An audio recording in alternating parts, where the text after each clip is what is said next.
Okay. So again, Jai Hind and good morning. I hope you all are doing great. Okay, and you are all fine. And let us start. The today we'll be moving to discuss about Himachal Pradesh sorry discuss about Uttarakhand in more detail.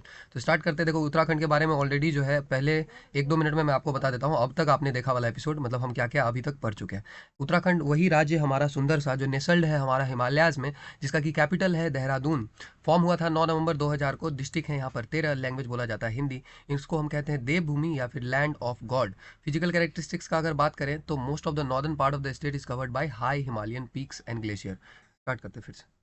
तो yes, Uttarakhand जो है हमारा formation हुआ था 9 नवंबर 2000 को। Capital है हमारा Dehradun. Population यहाँ पर लगभग 1 करोड़ के आसपास है। एरिया जो है 53,483 square kilometre. Total district 13। Ancient नाम था इसका उत्तरांचल। 2 डिवीजन है आपको, एक है गढ़वाल और एक है कुमाऊं। तो बताओ गढ़वाल किधर मिलेगा, कुमाऊं किधर मिलेगा? जैसे अगर ये है आपका पूरा, तो गढ़वाल किधर वाला एरिया है? सर गढ़वाल वेस्ट वाला एरिया है। गढ़वाल आपका वेस्ट वाला एरिया है और ये जो रीजन है ये कुमाऊं रीजन है, राइट। ये आपका जो नेपाल बॉर्डर से और चाइना बॉर्डर से लगता है रीजन, उत्तराखंड का वो इलाका सर एंड मैम, वो कुमाऊं इलाका है, राइट। वहीं से आती है एक रेजिमेंट इंडियन आर्मी की जिसका नाम है कुमाऊं रेजिमेंट, राइट। और उसके बाद यहाँ पर जो है, यहाँ पर गढ़वाल रेजिमेंट है, यहाँ से निकल के आता है गढ़वाल रेजिमेंट। ओके, तो ये सब आप याद रखेंगे। Done done done. Okay. Apart from this, ये स्टेट एनिमल यहाँ का है मस्क डियर। ब्रह्म कमल के बारे में आपको पता होगा, ब्रह्मा जी के हाथ में ब्रह्म कमल होता है। मोनल जो है, मोनल फीजेंट, मोनल फीजेंट इसका पूरा नाम था, जो कि स्टेट बर्ड है ना। बहुत ही दुख का बात है कि ये जो मस्क डियर है ये भी एक इंडेंजर्ड स्पीसीज है। यहाँ पे इसके 2 दांत से आपको पता लग जाएगा कि ये मस्क डियर ही है, राइट। कभी आपका पोस्टिंग हो उधर तो आपको अगर मस्क डियर दिखे, राइट, तो यू कैन इजिली आइडेंटिफाई कि ये मस्क डियर है।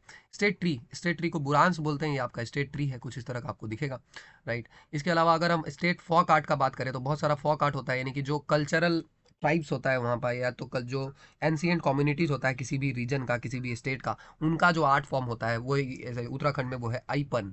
स्टेट फेस्टिवल हरेला है, कुछ इस तरह का आपको दिखेगा, राइट। जैसे बिहार के इलाकों में छठ मनाया जाता है, राइट, तो उस तरह से स्टेट फेस्टिवल यहाँ पर भी है। बिहार का अगर स्टेट फेस्टिवल का बात करें तो वहाँ छठ है, बहुत इंपॉर्टेंस दिया जाता है उसको। तो उसी तरह से स्टेट फेस्टिवल यहाँ पर क्या है, यहाँ पर है हरेला। उत्तराखंड के लिए जनरल इन्फॉर्मेशन बात करें तो फॉर्मर नेम था उत्तरांचल। बिल पास हुआ था लोकसभा से 1 अगस्त 2000 को। फिर 10 अगस्त का तारीख था जब राज्यसभा से बिल हो जाता है पास। फिर तब के राष्ट्रपति सर हमारे KR नारायणन, उन्होंने उत्तरांचल स्टेट बिल पर अपना सहमति दिया था अगस्त 28 2000 को। स्टेट का फॉर्मेशन हो जाता है 9 नवंबर 2000 को और इंडियन रिपब्लिक का 27वां नंबर का राज्य बन जाता है उत्तराखंड। जोग्राफिकल लोकेशन का बात करें तो करीब 28 डिग्री 43 मिनट पे आपको ये मिलेगा। यानी कि 28 डिग्री 43 मिनट पे अगर ये आपको मिलेगा तो बताओ कौन सा जोन में पड़ रहा है? ट्रॉपिकल जोन में पड़ रहा है कि टेम्परेट जोन में पड़ रहा है? जल्दी। Sir temperate. टेम्परेट जोन में पड़ रहा है, चलो ठीक है, ये सब आपको पता होना चाहिए। बाकी लॉन्गिट्यूड लैटिट्यूड, ओके, 77 डिग्री है। बताओ यहाँ से इंडियन स्टैंडर्ड टाइम पास करेगा? No sir. क्योंकि वो 82 डिग्री 30 मिनट इससे पड़ता है। तो ये इंडियन स्टैंडर्ड टाइम के लेफ्ट में होगा, राइट में होगा उत्तराखंड? सर लेफ्ट में होगा। लेफ्ट में होगा, ये सब आपको पता होना चाहिए। ये दिखाता है आपका मैपिंग स्किल्स कैसा है, right. The area of the state, ये आपको पता है 1.63% of the countries area. Mountainous part in the total area of the state is 86.07%। Whooping 86.07% area is mountainous. In the total area of the state plain area is just 13.93%। expansion from north to south, north से south तक अगर आप जाएंगे, यानी कि अगर आपका उत्तराखंड है, राइट। हम चलते हैं, 1 मिनट रुक जाओ, लिए चलते हैं आपको Uttarakhand map. Map map map.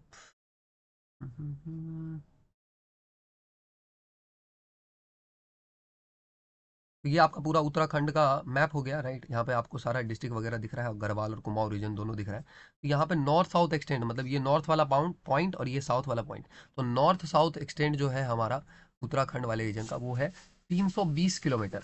और जो आपका ईस्ट वेस्ट एक्सटेंड है वो है 358 किलोमीटर, राइट।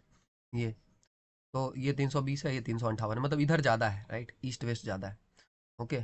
अच्छा, इंडिया का नॉर्थ साउथ एक्सटेंड कितना है इंडिया का? हमारे प्यारे भारत का नॉर्थ साउथ एक्सटेंड कितना था, कल बताया था? सर 32 था। और ईस्ट वेस्ट एक्सटेंड कितना था? 2933।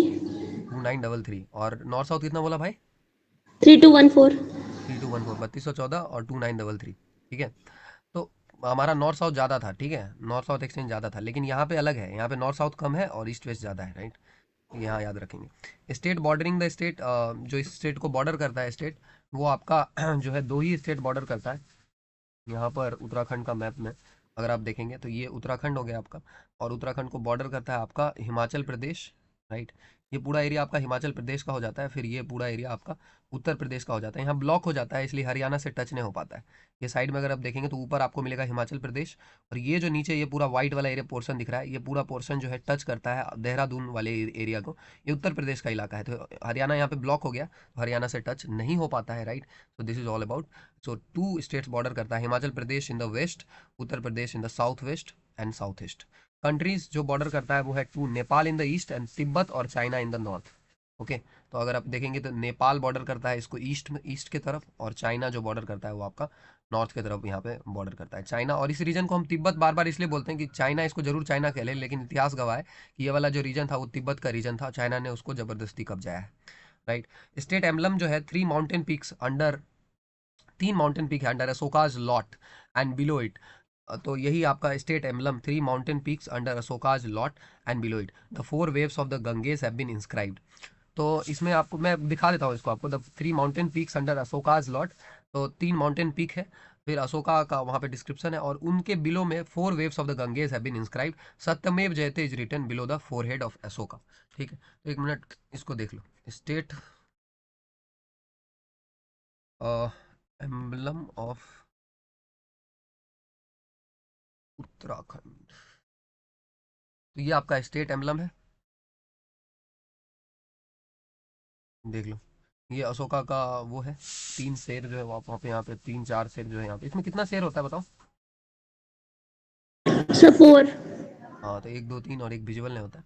तो उसके बाद यहाँ पे नीचे सत्यमेव जयते, और 4 जो यहाँ पे ये दिख रहा है, ये गंगा की लहरें हैं, ठीक है, और यहाँ पे लिखा हुआ है सत्यमेव जयते। तो इसको देख के आपको पता चलना चाहिए कि ये स्टेट एम्बलम किस राज्य का है। उत्तराखंड राज्य का ही स्टेट एम्बलम है सर एंड मैम। ओके, तो यही हो गया। बाकी स्टेट फ्लावर ब्रह्म कमल, लोकल नेम है कौल पद्य, कौल पद्य कहते हैं हम ब्रह्म कमल को लोकली। साइंटिफिक नेम है सोसूरिया एवलेवेता।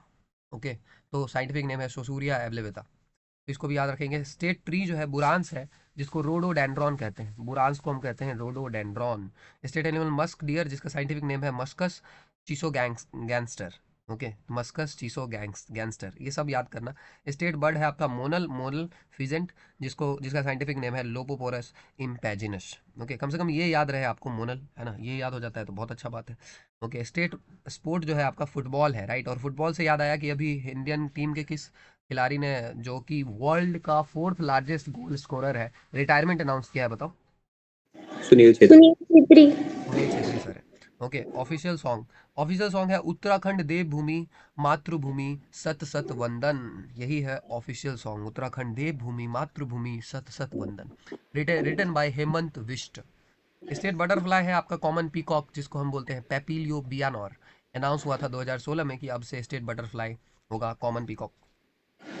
ऑफिशियल लैंग्वेज, ये आपका एक बटरफ्लाई है, कॉमन पीकॉक जो है आपका स्टेट बटरफ्लाई है। ऑफिशियल लैंग्वेज आपका है पहला हिंदी और दूसरा संस्कृत, जनवरी 2010 से ऐसा किया गया है। स्टेट लेजिस्लेचर यहाँ पे यूनिकैमरल है। यूनिकैमरल मतलब क्या होता है? बाई कैमरल और यूनिकैमरल के बीच का अंतर आपको पता है क्या सर एंड मैम? तो बाई कैमरल लेजिस्लेचर और यूनिकैमरल लेजिस्लेचर, जहाँ पर पार्लियामेंट होता है, वहाँ पे अगर हम अपने पार्लियामेंट का बात करें, हम अपने देश के अगर पार्लियामेंट यानी संसद का बात करें, तो वहाँ पर 2 हाउसेज होता है, 2 हाउस होता है। एक होता है आपका लोकसभा और एक होता है आपका राज्यसभा, राइट। तो राज्यसभा और लोकसभा में अपर हाउस हम किसको बोलते हैं बताओ? अपर हाउस किसको बोलते हैं? राज्यसभा को। अपर हाउस हम बोलते हैं राज्यसभा को, और लोकसभा को हम बोलते हैं लोअर हाउस। अपर हाउस और लोअर हाउस। इसके बाद लोकसभा को हम बोलते हैं house of the people, house of the people, क्योंकि नाम से ही क्लियर है, नाम से क्या क्लियर है कि लोक का सभा मतलब लोगों का सभा, यानी house of the people. Rajya Sabha मतलब राज्यों का सभा, यानी कि council of the states, council of the states. ये तो इस तरह के, अब ये दोनों का काम, पार्लियामेंट का काम क्या होता है? लॉ बनाना। पार्लियामेंट का काम होता है लॉ बनाना। लॉ बनाने को अगर हम इंग्लिश में बोलें तो क्या कहेंगे? लेजिस्लेट करना। इसलिए इसको लेजिस्लेचर भी बोलते हैं, इसीलिए इसको बाई कैमरल लेजिस्लेचर बोलते हैं। बाई कैमरल क्योंकि यहाँ पर 2 हाउस है। उसी तरह स्टेट के लेवल पे भी अगर हम बात करेंगे, अगर हम स्टेट के लेवल पे भी बात करेंगे तो वहाँ पे भी एक अपर हाउस होता है, एक लोअर हाउस होता है। तो वहाँ पे आपका एक होता है आपका विधानसभा, विधान सभा, और एक होता है विधान परिषद, विधान परिषद। ओके, एक को हम बोलते हैं लेजिस्लेटिव असेंबली, LA, और एक बोलते हैं LC, लेजिस्लेटिव काउंसिल। तो आपका बहुत सारा राज्य में लेजिस्लेटिव काउंसिल नहीं है, बहुत कम राज्य में ही लेजिस्लेटिव काउंसिल है। बताओ कितने राज्यों में लेजिस्लेटिव काउंसिल है? 6। ठीक है, तो उन 6 राज्यों को घूम लेते हैं, एक मिनट यहाँ पे देख लो, हाउ मेनी स्टेट्स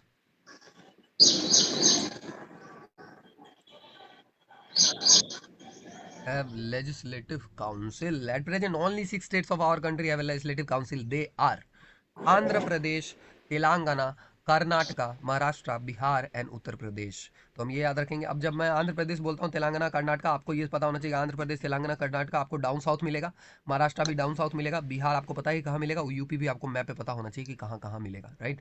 मैप से याद करो। अब वापस, तो यही है। लेकिन तो उत्तराखंड में भी आपका यूनिकैमरल लेजिस्लेचर मिलेगा, असेंबली है सिर्फ यहाँ पे, लेजिस्लेटिव असेंबली।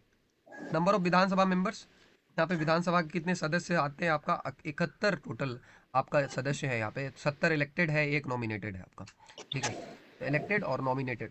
ओके, तो ये बताओ, ये जो नॉमिनेटेड मेंबर हैं यहाँ पे, इनको नॉमिनेट कौन करता होगा? बताओ कौन करता होगा नॉमिनेट?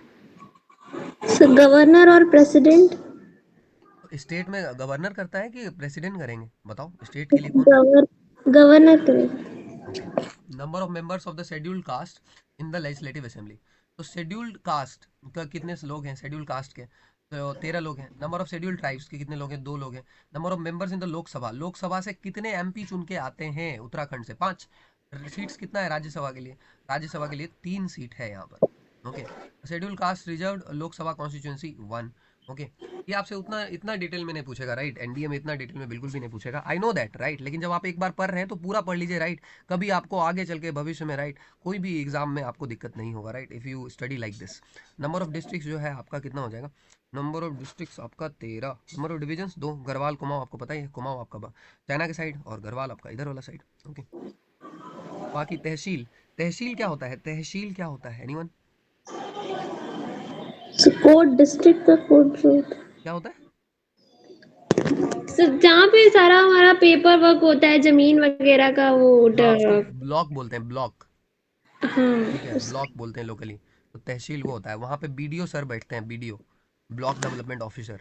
ओके, तो तहसील उसी को बोलते हैं। ये सब बात को थोड़ा आपको जरूरत, अगर आपके राज्य में कहीं पे भी, आपके डिस्ट्रिक्ट में आपको EWS सर्टिफिकेट बनाना हो या आय प्रमाण पत्र ये सब बनाना हो, तो कहाँ जाएंगे आप? तहसील में जाएंगे, राइट? तहसील में जाएंगे, वो ब्लॉक ऑफिस होता है। ठीक है, ये सब जोड़ा जरा जो है क्यूरियोसिटी के नाम पे भी पता होना चाहिए। सो सेंसस टाउन, सेंसस जो है, सेंसस टाउन के लिए कितना लिया था 2011 से? 41 शहरों में सेंसस किया गया था। म्यूनिसिपल कॉरपोरेशन जो है 6 है, देहरादून, हरिद्वार, हल्द्वानी, काशीपुर, रुद्रपुर एंड रुड़की। और तो म्यूनिसिपल कॉरपोरेशन में एक जो होता है म्यूनिसिपल कमिश्नर होता है, राइट? और म्यूनिसिपल कमिश्नर जो होता है एक IAS अधिकारी होता है। आपने सर दीपक रावत को जरूर सुना होगा या देखा होगा, देखा है? Anyone? No sir. Okay, go and check, you know, he is a very popular IAS officer, right? His YouTube channel is also very famous, Deepak Rawat. तो उनका पोस्ट यही है। म्यूनिसिपल काउंसिल्स आपका इतना है, नगर पंचायत इतना है, इतना तो पूछेगा नहीं। स्टेट हाई कोर्ट, हाँ ये पूछ सकता है। ये सब जिला पंचायत, ये सब जो स्टेट PCS देंगे उनको पूछेगा। State high court, state high court आपका नैनीताल में है, राइट? ये आपको पूछ सकता है, स्टेट हाई कोर्ट नैनीताल में। बाकी ये सब तो पता है। मेल पॉपुलेशन आपका इतना है, फीमेल पॉपुलेशन मेल से ऑब्वियसली कम है, ठीक है, लेकिन आसपास ही है। रूरल पॉपुलेशन आपका इतना है, और अर्बन पॉपुलेशन आपका, यानी कि ज़्यादा लोग जो है कहाँ रह रहे हैं? गांव में रह रहे हैं, है ना? बहुत कम लोग हैं अर्बन इलाकों में रह रहे हैं। हिल पॉपुलेशन जो है आपका इतना है, यानी हिली एरिया में ज़्यादा लोग रह रहे हैं और प्लेन्स वाले एरिया में कम लोग रह रहे हैं। स्टेट का डेकेडल ग्रोथ रेट जो है, डेकेडल ग्रोथ रेट मतलब हर 10 साल में कितना बढ़ जाता है, तो हर 10 साल में स्टेट का डेकेडल ग्रोथ रेट 18% के आसपास का है। एवरेज पॉपुलेशन डेंसिटी है 189 लोगों का पर स्क्वायर किलोमीटर। तो ये पर स्क्वायर किलोमीटर का मतलब क्या हुआ कि 1 किलोमीटर का अगर आप स्क्वायर बनाएंगे तो उसमें 189 लोग मिलेंगे, तो काफ़ी कम हुआ, राइट? एक बार जाके दिल्ली का चेक करना कि पर स्क्वायर पॉपुलेशन क्या डेंसिटी है, देखो। Population density, population density of new Delhi.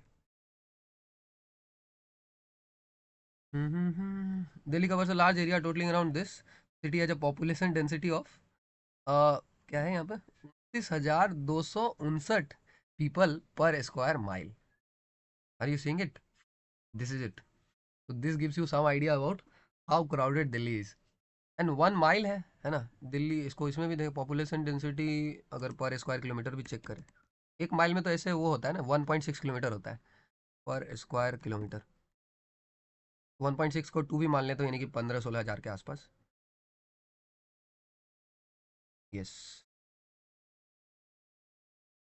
Population density in Delhi at, सबका अलग अलग डेटा है, 36,155 पर square kilometre. And new Delhi ranks last with population density at this. पूरा दिल्ली का बात हो रहा है, न्यू दिल्ली अलग है। न्यू दिल्ली एक पर्टिकुलर अलग है। बहुत लोग हैं यहाँ पे, 36,155 लोग पर square kilometre. Which city India has highest population, इससे भी खतरनाक कहाँ है? Mumbai. Mumbai is the most densely populated city in India. Population density 76,790 पर स्क्वायर माइल। और एक इसको 1.6 से डिवाइड कर देना तो आपको पता लग जाएगा कि पर स्क्वायर किलोमीटर कितना है। ठीक है, नहीं 1.6 से डिवाइड नहीं करेंगे ना, पर स्क्वायर किलोमीटर है ना, पर स्क्वायर माइल है तो कितना से डिवाइड करेंगे बताओ, बोलो।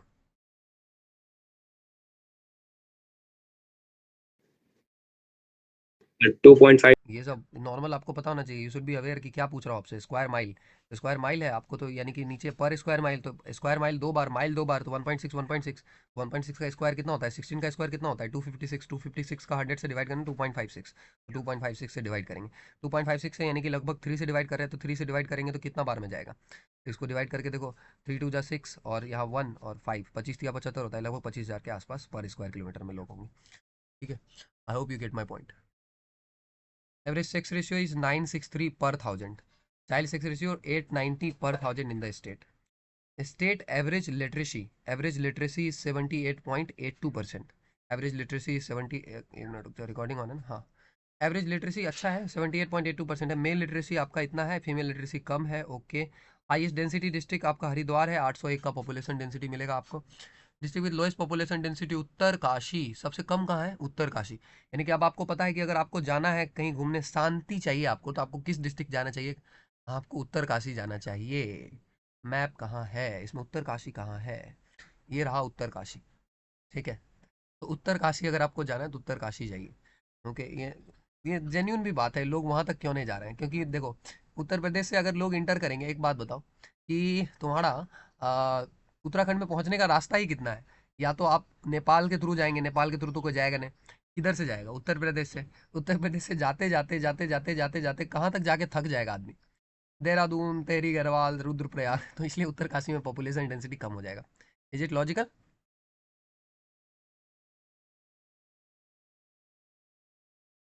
अरे समझ में आ रहा है? Sir, Haridwar is a pilgrimage center, so most of the people go to visit there. Uttarkashi must not have some things like that, so it is less populated. हाँ हाँ, तो उस पे तो मैं डिबेट में नहीं आ रहा हूँ, लेकिन हरिद्वार में जो रिलीजियस प्लेस है उसका हिस्ट्री देखिए कि हरिद्वार में रिलीजियस प्लेस का क्या हिस्ट्री है ना? क्यों वहाँ पे बना, है ना? अब बहुत सारा फैक्ट होगा कि जब भी वहाँ पे टेम्पल बना तो लोग आगे क्यों नहीं गए, यहीं पे क्यों बनाया, राइट? तो उसमें तो I am not going to detail. See Uttarkashi का भी रिजल्ट रिलीजियस इंपॉर्टेंट होगा। देखो, Uttarkashi famous for, okay, Uttarkashi the headquarters of the eponymous district is an ancient land with rich cultural heritage. A picture postcard like appeal. It is famous for an ancient temple dedicated to Lord Shiva, which is visited by thousands throughout the year. See, it has also got a temple of Lord Shiva. Yeah, Uttarkashi. Visit.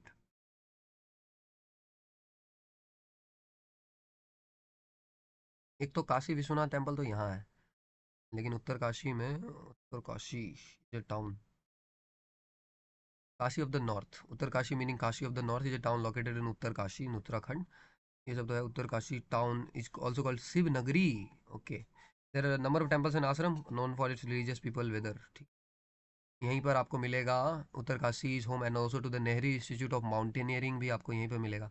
ठीक है, name of the town तो तुम उत्तरकाशी इसका नाम क्यों पड़ा बताओ? उत्तरकाशी नाम क्यों है? एक काशी, ओरिजिनल काशी आपका कहाँ है बताओ?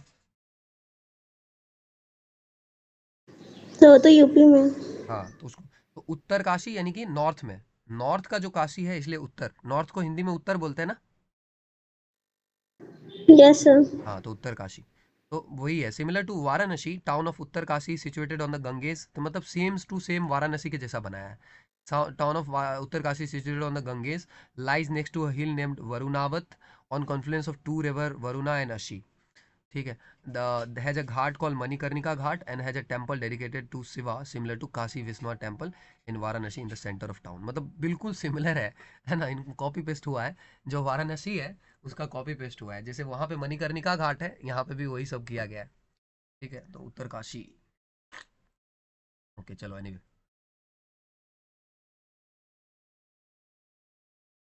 डन। मोस्ट पॉपुलेटेड डिस्ट्रिक्ट इसमें कितना है पॉपुलेटेड? मोस्ट पॉपुलेटेड डिस्ट्रिक्ट आपका Haridwar. Minimum population district, minimum population district आपका है रुद्रप्रयाग। रुद्रप्रयाग ना, रुद्रप्रयाग कहाँ है? एक मिनट रुक जा। हम्म,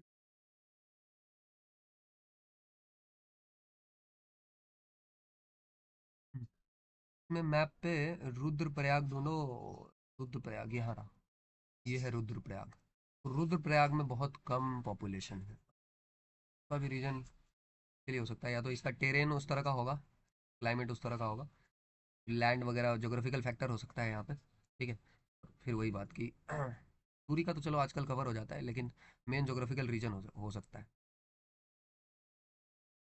या फिर कभी कभी क्या होता है कि दूसरा जगह का इंपॉर्टेंस इतना ज़्यादा हो गया है कि और दूसरा जगह जो है वो छिप जाता है, जैसे काशी में ही, मतलब पूरे उत्तराखंड में हरिद्वार का इंपॉर्टेंस अगर ज़्यादा हो जाए, हरिद्वार का इंपॉर्टेंस अगर ज़्यादा हो जाए तो ऑब्वियसली जो है ये ओवरशैडो कर देगा दूसरे जगह के इंपॉर्टेंस को।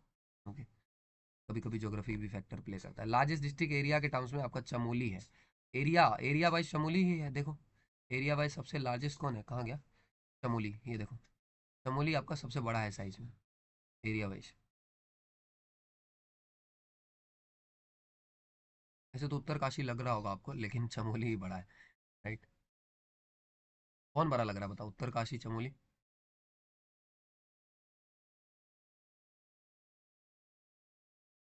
दोनों बराबर ही लग रहे हैं।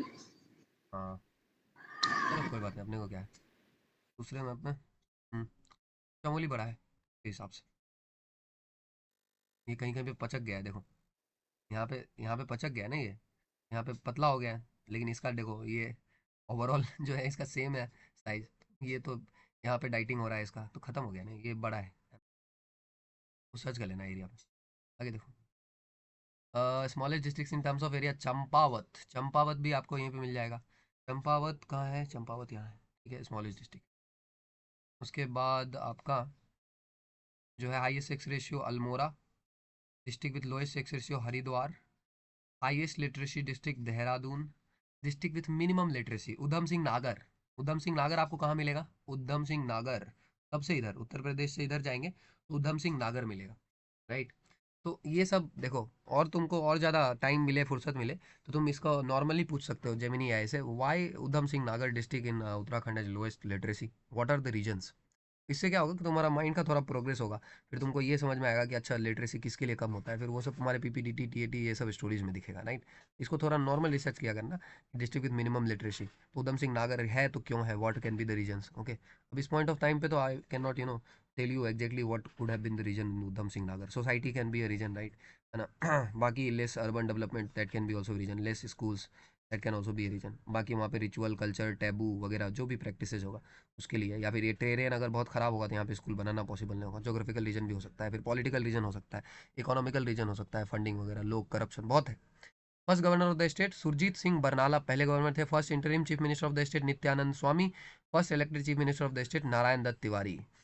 उसके बाद first speaker of the state legislative assembly Prakash. Interim क्या होता है, इंटेरिम देखो, जब एक्चुअल इंटेरिम मतलब होता है एक एक्चुअल काम होना है उससे पहले बीच का जो पीरियड होता है, जैसे मान लो अभी हमारे प्रेसिडेंट जो है रिजाइन कर देते हैं, तो उस पीरियड में जब तक नया प्रेसिडेंट नहीं बनता तब तक कोई इंटरिम प्रेसिडेंट हो सकता है, तो इंटरिम उसी को बोलते हैं। Prakash Pant.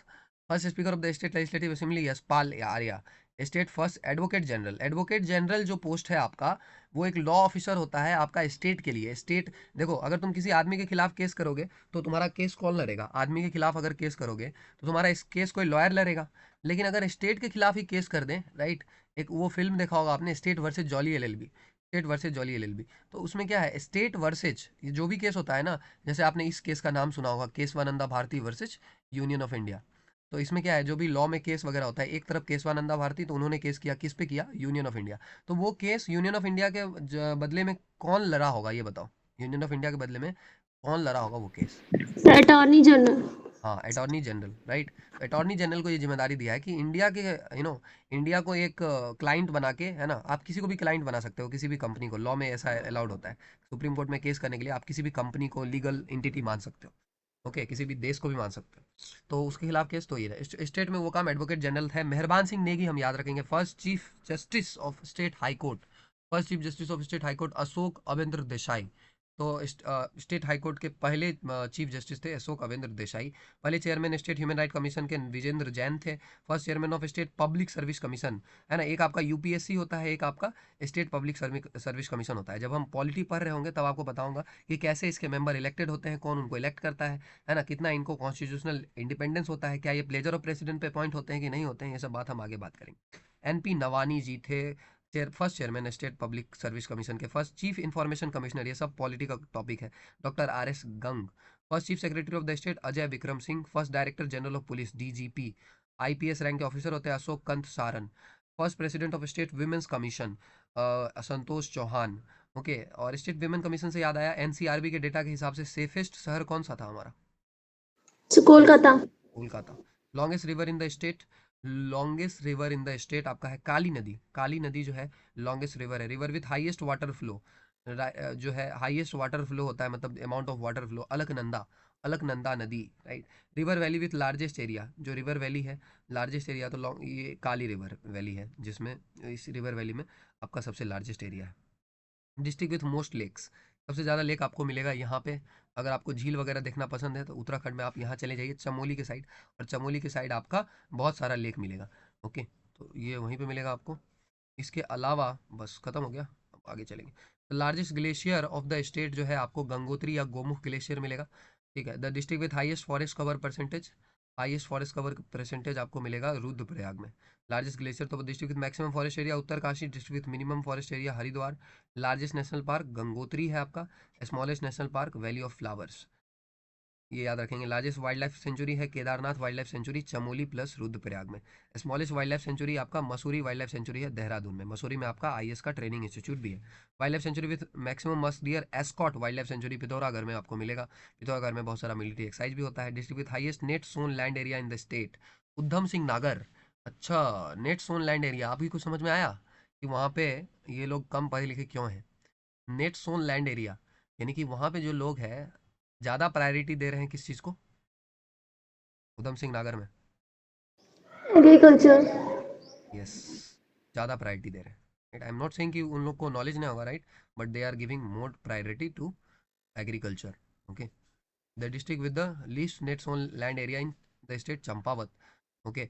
States oldest canal upper Ganga canal. District with highest number of enterprise in the state Haridwar. Least entrepreneurship district in the state, ये क्या रैंकिंग हुआ, least entrepreneurship district in the state, तो ये हो गया Rudraprayag. Highest number of enterprises in the state Haridwar, और रुद्रप्रयाग में बहुत कम एंटरप्रेन्योरशिप हो रहा है। District with maximum handicraft enterprise, okay, Haridwar. District with lowest handicraft enterprise Tehri. Largest jaggery market Mangalore Haridwar. Mangalore आपको जगह मिलेगा हरिद्वार में ही, right, okay. Largest jaggery, jaggery मतलब शक्कर गुड़। The first engineering college in the country and state, okay. आपको पता है आईआईटी रुड़की जो है देश का पहला इंजीनियरिंग कॉलेज था, और ये आपको यहीं पर मिलेगा, पहला इंजीनियरिंग कॉलेज। तो ये है आईआईटी रुड़की, ये आपको रुड़की में ही मिलेगा। established in 1847। State first women's engineering college, state का जो है first women's engineering college Dehradun में है। The first agriculture university Dehradun में इंडियन मिलिट्री एकेडमी भी है। The first agriculture university of the country and the state, agriculture university GB Pant university of agriculture and technology Pantnagar 1960। State first deemed university Gurukul Kangri university Haridwar, okay. Last कुछ point, just hold on second. Apart from this, the first women mayor of the state who was also elected as a Rajya Sabha member is Manorama Sharma Dobriyal. State first war memorial is Shaurya Smarak, Dehradun. State first women IS Jyotirao Pandey. The first leader of the Chipko movement Gaura Devi. First leader of Mathi movement is Kalyan Singh Rawat. World's longest religious pilgrimage to be organized in the state Nanda Devi Rajat Yatra. Religious pilgrimage आपका है नंदा देवी रजत यात्रा। आपसे पूछेगा कि नंदा देवी रजत यात्रा करके एक religious pilgrimage है, ये किस राज्य से जुड़ा हुआ है? तो नंदा देवी पर्वत भी आपका यहीं पे है, तो इसको आप याद रखेंगे। एक मिनट रुक जाए।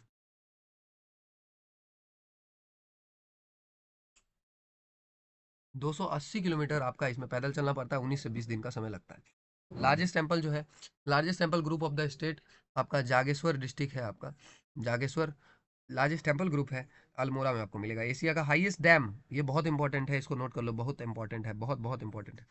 एशिया का हाईएस्ट डैम आपको मिलेगा तेहरी डैम। तेहरी डैम भी आपको यहीं पर मिलेगा, तेहरी में, यहाँ तेहरी गलवार रीजन यहीं पे आपको मिलेगा। ओके, मैं आपको अभी इमेज दिखा देता हूँ। Let me just finish this. First women of the state and the country to host the tricolour on both poles, doctor Vinita Phartyal, geologist and botanist, on both poles. Okay, both poles means I think within 1 year. South Pole, North Pole. Youngest 20 years twin sister to conquer Everest, Tasi and Nungshi Malik, 20 साल की ma'am है हमारी, दोनों जुड़वा बहनें हैं और इन्होंने एवरेस्ट पर चढ़ाई की है, बस 20 साल की। State's first women naval lieutenant और lieutenant Vartika Joshi. Country's first conservation reserve, Asan conservation reserve, Dehradun conservation reserve. State first women MP Kamlendumati Shah, Tehri से हैं। First women MP after state formation, Mala Rajya Lakshmi Shah. State first newspaper English fortnightly, 14 दिन पे आपका ये अखबार आता था द हिल्स के नाम से, मसूरी में आपको मिलेगा ये अखबार। आपसे पूछेगा द हिल्स नाम का अखबार जो है किस राज्य का पहला न्यूज़पेपर था? State first daily paper Parvatiya. So this is all about, sir and ma'am, this is all about Uttarakhand. Okay, I hope you got some idea about this particular state of ours, which is a very beautiful state. Now when we will move further, after further discussion on Uttarakhand, I think I will give it one more day on Uttarakhand. Tomorrow on 30 minutes we'll be discussing whole lot of things about Uttarakhand more. And let me tell you what we'll be discussing further as we go about discussing Uttarakhand in detail. So this was just a glimpse. I told you about some interesting fact about the Uttarakhand, and in short a summary of what are the things that are important. Apart from this, wait, these are the things that will be now focusing on Uttarakhand. Okay, so from tomorrow, if I will start, I will be telling you from this point. Okay, we have already covered the interesting facts and GK facts, and we'll be starting from this point. Okay, in the last, I will tell you about the recent news. First, we'll be starting with geography, and we'll try to cover GI tags, history, and all of these things, and culture, all of these things that are mentioned, society, all of these things. Once we cover all of these things, okay, you need to make your notes. If you say that this particular link of Drishti IS, this is important. This can give you a rough idea about what to write and what to not to write. So I am just giving you this link. Okay, I will also I will also be posting it on the classroom. Okay, so why not let me just post it on the classroom right away. Okay, तो अब इस English से start करते हैं। सबसे पहले मैं आपको जो है सिनोनिम्स बताता हूँ। ऑलरेडी जो है हम टारगेट लेके चलेंगे, तो 100 के आसपास हम कवर करेंगे। तो आज जो है हम उसको अंजाम देंगे, right. Will hit the target today of doing it in 100। Okay, so सबसे पहले सिनोनिम्स में जो है आपका पहले मैं आपको 30 नया बता देता हूँ, उसके बाद मैं आपसे जो है पुराना वाला पूछूंगा, राइट। सो जो आपका सबसे पहला वर्ड है आज का, वो है आपका एब्रोगेट। एब्रोगेट आपका वर्ड है नया।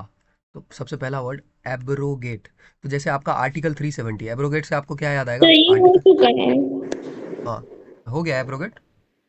ये सर रिपील कैंसिल। हाँ, मतलब आर्टिकल 370, चलो ठीक है। तो जो आपका तब पहला वर्ड है, ये है आपका डीलिनिएट। डीलिनिएट, तो डीलिनिएट एक वर्ड है आपका। डीलिनिएट का मतलब होता है एक्सप्लेन करना, एक्सप्लेन। ओके, अगर आप किसी चीज़ को डिलीनिएट कर रहे हैं, मतलब डिस्क्राइब कर रहे हैं प्रिसाइजली, राइट। तो let me delineate for you what are the things that are required in this discussion, और let me delineate for you what are the things that are asked in SSB. तो दूसरा एक आपका word है, देखो डिलीनिएट एक अलग होता है, ए लीनिएट अलग होता है। तो डिलीनिएट ए लीनिएट दोनों अलग अलग है। डिलीनिएट का मतलब होता है एक्सप्लेन करना। तो डिलीनिएट और ए लीनिएट में कंफ्यूज मत होना। ए लीनिएट का मतलब कुछ और ही होता है, आप सर्च कर लेना। ए लीनिएट डिफरेंट है, डिलीनिएट डिफरेंट है, अक्सर कंफ्यूज हो जाता है बच्चा। मेनेस, मेनेस का मतलब होता है खतरा, थ्रेट। मेनेस का मतलब होता है थ्रेट या खतरा। उसके बाद दूसरा है आपका ऑकल्ट। ऑकल्ट एक वर्ड होता है, ऑकल्ट। ऑकल्ट का मतलब होता है रहस्यमय, सुपर नेचुरल, राइट। कोई चीज़ अगर सुपर नेचुरल हो या रहस्यमय हो तो उसको हम बोलते हैं occult, mystical, okay, magical powers. Vindicate एक वर्ड होता है आपका, विंडिकेट। विंडिकेट जो वर्ड होता है इसका मतलब होता है, विंडिकेट का मतलब होता है जस्टिफाई करना। क्या करना? जस्टिफाई करना। या फिर किसी को, विंडिकेट का मतलब होता है जज साहब ने उसको बाइज्जत बरी कर दिया, इसको क्या बोलेंगे? बा इज्जत बरी। आपने सुना होगा, फिल्मों में सुना होगा, बाइज्जत बरी, तुम्हारे सारे इल्जाम माफ किए जाते हैं, बाइज्जत बरी किया जाता है तुम्हें। तो उसको जस्टिफाई या क्लियर क्लियर कर दिया गया कि you are not guilty, not guilty हो आप, ओके, तो विंडिकेट कर दिया आपको। उसके बाद जो है पांचवा जो है बेनवोलेंस। बेनवोलेंस, तो बेनवोलेंस में थोड़ा लव जैसा आ रहा है ना, तो उसी से रिलेटेड है काइंडनेस। काइंडनेस, बेनवोलेंस का मतलब होता है काइंडनेस, ओके। उसके बाद जो है आपका पेनेशिया, तो मैंने आपको ऑलरेडी पढ़ाया है, पेनेशिया हमारा डिस्कशन पहले भी हो गया है। पेनेशिया का मतलब होता है रामबाण, क्योर ऑल। कोई दवाई अगर ऐसा है जो कि सब दुख दूर कर दे, सर बीमारी का इलाज कर दे, तो उसको हम बोलते हैं पेनेशिया। प्रूडेंट जो एक वर्ड होता है, प्रूडेंट का मतलब होता है कॉशियस। प्रूडेंट का मतलब होता है कॉशियस, है ना। कॉशियस आदमी जो सोच समझ के फैसला लेता हो, ठीक है, कि फ्यूचर में ये करूंगा तो क्या होगा, है ना। या फिर विवेक से फैसला लेता हो, विवेक, ओके। तो ये आदमी होता है, कॉशियस आदमी होता है जो सोच समझ के फैसला लेता है, सोच समझ के काम करता है, क्लेवर आदमी होता है, इसको याद रखना। उसके बाद 8, एमिकेबल। एमिकेबल का मतलब होता है फ्रेंडली। आपको इन सबको जब भी आप फिर से बाद में नोट करेंगे, ठीक है, या स्क्रीनशॉट लेके नोट करो, है ना, वीडियो पे जाओ, ये तो नॉर्मली इसके लिए आपको वीडियो देखना भी नहीं पड़ेगा, आप जाओ नॉर्मली, है ना। I have written in a writing that you will understand from this class onwards, okay. तो या तो आप सुन के लिखो 2x पे, या जैसे लिखना है लिखो। उसके बाद आपको जो सब बताया है कार्यक्रम कैसे कैसे करना है, सिनोनिम सर्च करो, जेमिनी ऐप पे मतलब ढूंढो, तब आपका ये जो है पूरा आपको याद होगा एक ही बार में, फिर कभी आप भूलोगे नहीं। 3 बार का प्रोसेस होता है, 3 बार से कम अगर आप उसको पढ़ेंगे तो आपको नहीं याद होगा। एमिकेबल का मतलब होता है फ्रेंडली। उसके बाद आपका 9 नंबर, एक होता है आपका ई रेवरेंस, एक होता है आपका ई रेवरेंस। ई रेवरेंस का मतलब क्या होता है? ई रेवरेंस का मतलब होता है डिसरिस्पेक्ट, डिसरिस्पेक्ट। उसके बाद 10वां वर्ड जो है आपका, वो है आपका, देखो, रेवरेंस का मतलब होता है रिस्पेक्ट, रेवरेंस का मतलब होता है रिस्पेक्ट, और ई रेवरेंस का मतलब होता है डिसरिस्पेक्ट। एक आपका वर्ड होता है जो है आपका 10वां वर्ड, वो है सेरेमोनियल। सेरेमोनियल, और सेरेमोनियल से आपको याद आता है कि जो हमारे कंट्री में दो हेड होता है, एक होता है नॉमिनल या सेरेमोनियल हेड, और एक होता है actual head, right, real head. तो हमारा जो कंट्री है उसमें सेरेमोनियल हेड कौन है? हमारे कंट्री में सेरेमोनियल हेड किनको कहा जाता है, बताओ? Who is the ceremonial head? So president, हाँ। And who, if I ask you who is the head of the state? so Prime governor, Minister. अरे यार, अरे, हेड ऑफ द स्टेट कौन होता है?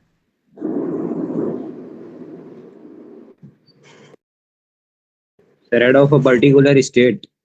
नहीं, पॉलिटी में स्टेट का मतलब कंट्री होता है। पॉलिटी में स्टेट का मतलब कंट्री होता है सर, कंट्री।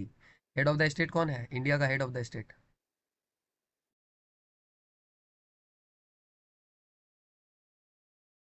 प्रेसिडेंट सर हैं हमारे, प्रेसिडेंट मैम है हमारी हेड ऑफ द स्टेट। लेकिन हेड ऑफ द गवर्नमेंट कौन है, head of the government? so prime सरकार minister, किन, हाँ, सरकार किन के इशारों पे चल रहा है? prime minister. ठीक है, तो ये हो गया आपका। अब आगे, सेरेमोनियल से वो याद है, 11वां सेरेमोनियल बता दिया। तो अब आगे वर्ड है प्रोपिशिएट। प्रोपिशिएट एक वर्ड है आपका, प्रोपिशिएट। इसको प्रोपिटिएट नहीं बोलते, प्रोपिशिएट बोलते हैं। प्रोपिशिएट का मतलब होता है अपीज करना, अपीज करना, ठीक है, संतुष्ट कर देना, विन और regain the favour of by doing something that pleases them, यानी कि आप खुश कर दिया, आपने खुश कर दिया, संतुष्ट कर दिया। इसको मैं ऐसे लिख देता हूँ, संतुष्ट कर देना, राइट। किसी को प्रसन्न कर दो, संतुष्ट कर दो, राइट। मांगो वत्स, तुम्हें क्या चाहिए, राइट। जैसे पहले ऐसे होता था ना, जो कि रावण ने तपस्या किया 30 करोड़ साल तक, उसके बाद भगवान आए तो बोला मांगो वत्स, तुम्हें क्या, वत्स, वत्स, तुम्हें क्या चाहिए? अरे यार रुक जा,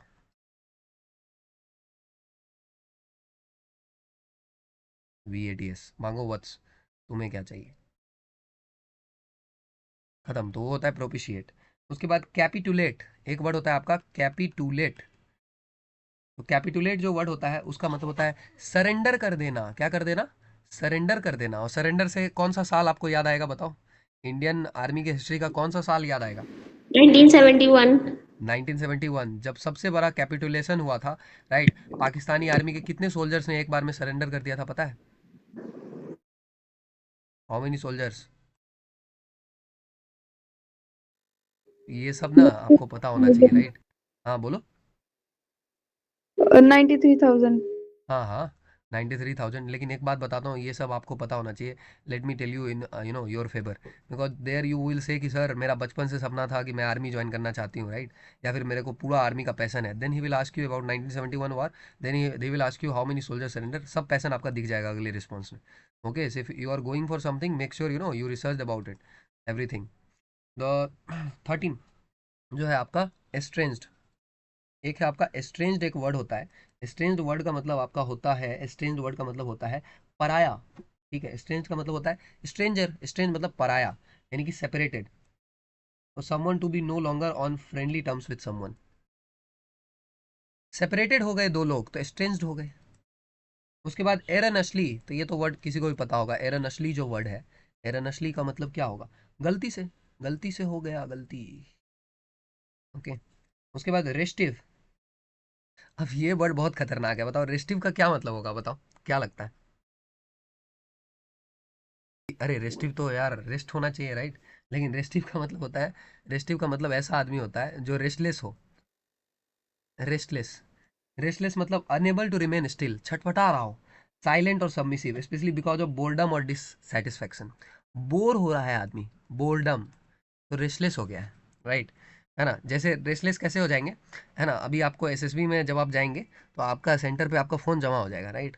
स्पेशली एएफएसबी में अगर आप जाएंगे तो उसके बाद आपका जो है, आपको फिर समझ में आएगा। अगर आपका सोशल एडेप्टेबिलिटी अच्छा नहीं है, राइट। ऐसे तो अगर आपका सोशल एडेप्टेबिलिटी अच्छा है तो आपको खूब बातें होंगी लोगों से, है ना। लेकिन अगर आपको ऐसी जगह पे भेज दिया जाए, राइट, जहाँ पे कोई फैसिलिटी ना हो, तो आप बोर हो जाएंगे, राइट। है ना? आपको शायद याद आ रहा होगा कि कैसा कैसा फीलिंग आपको कब कब हुआ होगा। तो इसलिए तो बोल रहा हूँ कि ना, हर वर्ड का रियल लाइफ से कनेक्शन होता है। Find that connection and you will enjoy reading all of these things. Nomadic, nomadic लोग। ओके, नोमैडिक लोग होते हैं घुमंतु लोग। घुमंतु लोग मतलब वांडरर। और वांडरर से याद आया, वांडरर से याद आया, वांडरर के लिए एक वर्ड और वर्ड बताया था। क्या बताया था? सट्राम। रैम्प। रैम्प या फिर वेगा बॉन्ड भी हम उसको बोल सकते हैं। क्या बोल सकते हैं? वेगा बॉन्ड, राइट। ये सब तो नोमैडिक यानी कि वैंडरर, नोमैडिक ट्राइब्स आपको याद होना चाहिए। ओके, ये हो गया आपका। और पेज ले लेते हैं, पेज का कोई कमी नहीं है जीवन में। ओके, कितना वर्ड हो गया था बताओ? 16। 16। अरे very good, this shows your focus. Try करो। 17। 17 जो वर्ड है आपका, 17 जो वर्ड है वो है आपका डेरोगेटरी। डेरोगेटरी, अरे डेरोगेटरी रिमार्क मत दीजिए, अपमानजनक बातें मत करिए, राइट। डिस्पैरेजिंग हम इसको बोलते हैं, डिस्पैरेजिंग। सिनोनिम जरूर देखना, एक पे एक free. Okay, showing a critical disrespectful attitude, है ना। तो डेरोगेटरी मतलब होता है अपमानजनक, अपमानजनक बात, ऐसे लिख लीजिए। 18। प्रीमोनिशन। प्रीमोनिशन, मैं आपको पहले ही से सूचना दे रहा हूँ, पूर्व सूचना, फोर वार्निंग। जैसे आप जो है पहले कहीं पर अटैक करने से पहले, है ना, फोर वार्निंग देते हैं कि नहीं, है ना। तो फोर वार्निंग देते हैं कि ये जगह खाली कर दीजिए, यहाँ पे मिसाइल लागने वाले हैं। Strong feeling that something is about to happen, specially something unpleasant. लेकिन ये पूर्व सूचना ऐसे होता है, प्रीमोनिशन कोई देता नहीं है, मिल जाता है, राइट। कुछ नेचर में साइन वगैरह मिलता है। Strong feeling that something is about to happen, specially something unpleasant. Okay, तो वो होने वाला है। ये आपको फोर वार्निंग, समथिंग अनप्लीजेंट। उसके बाद एल्यूड। एल्यूड का मतलब होता है, एल्यूसिव से बना है एल्यूड। एल्यूड का मतलब होता है escape from, typically in skilful और कनिंग वे। एल्यूड मतलब किसी को एल्यूड करके आप निकल गए, तो एस्केप फ्रॉम, मायावी। ओके, एस्केप फ्रॉम, भाग जाना। उसके बाद एक वर्ड होता है आपका 20 में, फ्लटर। और फ्लटर और फ्लैटर याद है? फ्लैटर का मतलब क्या होता है? चापलूसी करना। हाँ, तो फ्लैटर अलग है आपका, उसका मतलब होता है चापलूसी करना। फ्लटर अलग है आपका, तो फ्लटर का मतलब होता है फ्लरी। ओके, तो मूव लाइटली, कोई चीज़ हल्का हल्का सा मूव कर रहा है तो उसको बोलते हैं फ्लटर। ओके, लाइटली मूव करना। अगला है आपका प्रायोरिटी। प्रायोरिटी तो आपको पता ही है, प्रीसिडेंस, किसको प्राथमिकता देना है आपको। ये सब हिंदी में लिख लेना, प्राथमिकता। ओके, उसके बाद है आपका अगला वर्ड है डुप्लीकेशन। ये सब आसान आसान वर्ड है। डुप्लीकेशन, डुप्लीकेशन का मतलब होता है आपका कॉपी करना। उसके बाद एक वर्ड है आपका 23, ये आपका डायलेट। डायलेट अलग है, डाइल्यूट अलग है। डायलेट का मतलब, डाइल्यूट करने का मतलब होता है कि हम किसी चीज़ में क्या मिला दें, पानी मिला दें, राइट। और डायलेट करने का मतलब होता है आपका, डायलेट करने का मतलब होता है वाइडन करना। डायलेट करने का मतलब होता है वाइड कर देना, वाइडन कर देना, ठीक है। मेक और बिकम वाइडर। उसके बाद जो है 24, 25, रुक जा, 26, 27, 28, 29, तो उसके बाद जो एक वर्ड है आपका ऑब्सेशन। ऑब्सेशन, ऑब्सेशन का मतलब होता है प्री ऑक्यूपेशन, एन आइडिया और thought that continuously preoccupies और intrudes on a person mind. किसी भी चीज़ का अगर आपके माइंड में ऑब्सेशन हो गया, क्योंकि बार बार वो थॉट रिपीट होगा। ऑब्सेशन मतलब प्री ऑक्यूपेशन, आपका माइंड ऑक्यूपाइड रहेगा उसी चीज़ से, तो ऑब्सेशन। उसके बाद इटीनरेंट, एक वर्ड होता है इटीनरेंट। इटीनरेंट, इटीनरेंट का मतलब होता है one who travel from place to place, a person who travels from place to place. Okay, तो ये भी इटीनरेंट भी वही हो गया है ना, वॉन्डर के जैसा ही हो गया, travels from place to place, itinerant. Convict, convict, आपको कन्विक्ट साबित किया जाता है। कन्विक्ट मतलब होता है क्रिमिनल, दोषी। Okay, declare to be guilty of a criminal offence. Okay, देखा, एक वर्ड होता है आपका एक्यूज्ड और एक वर्ड होता है कन्विक्ट। तो बताओ एक्यूज्ड और कन्विक्ट में क्या अंतर है। आरोप लगता है, कन्विक्ट वो होता है जो दोषी साबित हो जाए, ठीक है। बाकी एक वर्ड होता है आपका जिसका नाम होता है ऑस्टेंटेशन। एक्यूज में तो आपने एक्यूज किया, कह रहे तुमने ये काम किया। कन्विक्ट में कोर्ट में बोर्ड दिया गया, तुम ही कन्विक्ट हो। ऑस्टेंटेशन, ओके, ऑस्टेंटेशन मतलब डींग हाँकना, पॉम्प। ओके, द प्रिटेंशियस और showy display of wealth and luxury design to impress. Okay, ये आपका है डींगे हाँकना, ऑस्टेंटेशन करना। ओके, सिलेक्शन, सिलेक्शन जो आपको चाहिए, ये तो आपको पता ही है। सिलेक्शन है आपका प्रेफरेंस, चयन। एक है आपका टॉर्पिड, और टॉर्पिड से आपको पता होना चाहिए, अगर sir and ma'am you are going for Indian navy entry, और you want to join Indian navy, तो आपको पता होना चाहिए कि टॉर्पीडो क्या होता है। टॉर्पिड, तो थोड़ा टाइम निकाल लीजिए, राइट, अपने टाइम में से, to find about your passion, whatever you are trying to join, है ना। You should be knowing everything about their kind of working, what they do, है ना, how they do their history, everything, right. तो वो आपका अलग impact डालेगा वहाँ पे। एक क्वेश्चन आपका पूछेंगे वहाँ से, अगर उनको लग गया कि आप ऐसे ही आना चाहते हैं, सिर्फ आप चाहते हैं कि बाई चांस आपका हो जाए, राइट, तो याद रखना, है ना। हाँ, एक बात हमेशा याद रखना कि करियर बाय चॉइस है ना। Let me write it, it is a career by choice not by chance. This is what I get, this is what I am giving you. Career by choice not by chance, by chance तो होने ही नहीं वाला है इसमें, याद रखना। And when it becomes choice you figure out everything. तो find out your why first of all, and then come then decide to move forward. If two any one of you who is listening to me, है ना, find out why first, okay, and if why is not clear, do not proceed further। अब पढ़ने से कोई फायदा नहीं है फिर। आगे देखो 30, 30 जो है आपका टॉर्पिड हो गया। टॉर्पिड तो बता ही दिया। Last word surmount. सरमाउंट एक मतलब होता है, सरमाउंट का मतलब होता है ओवरकम करना। सरमाउंट का मतलब होता है ओवरकम करना, ठीक है। बस बस बस यही है आपका। अब हम स्टार्ट करते हैं ईडियम्स को। ईडियम्स, ईडियम्स आपको बताया था, बताओ बोल्ट फ्रॉम द ब्लू का मतलब क्या होता है। बोल्ट फ्रॉम द ब्लू,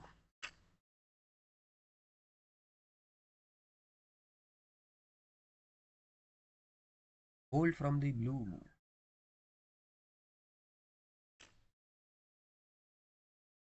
अरे बताएंगे बोल्ट फ्रॉम द ब्लू का मतलब। Unexpected thing. हाँ, कोई भी अनएक्सपेक्टेड सी चीज हो गई अचानक से, आकस्मिक घटना, तो हो जाएगा bolt from the blue. Okay, done.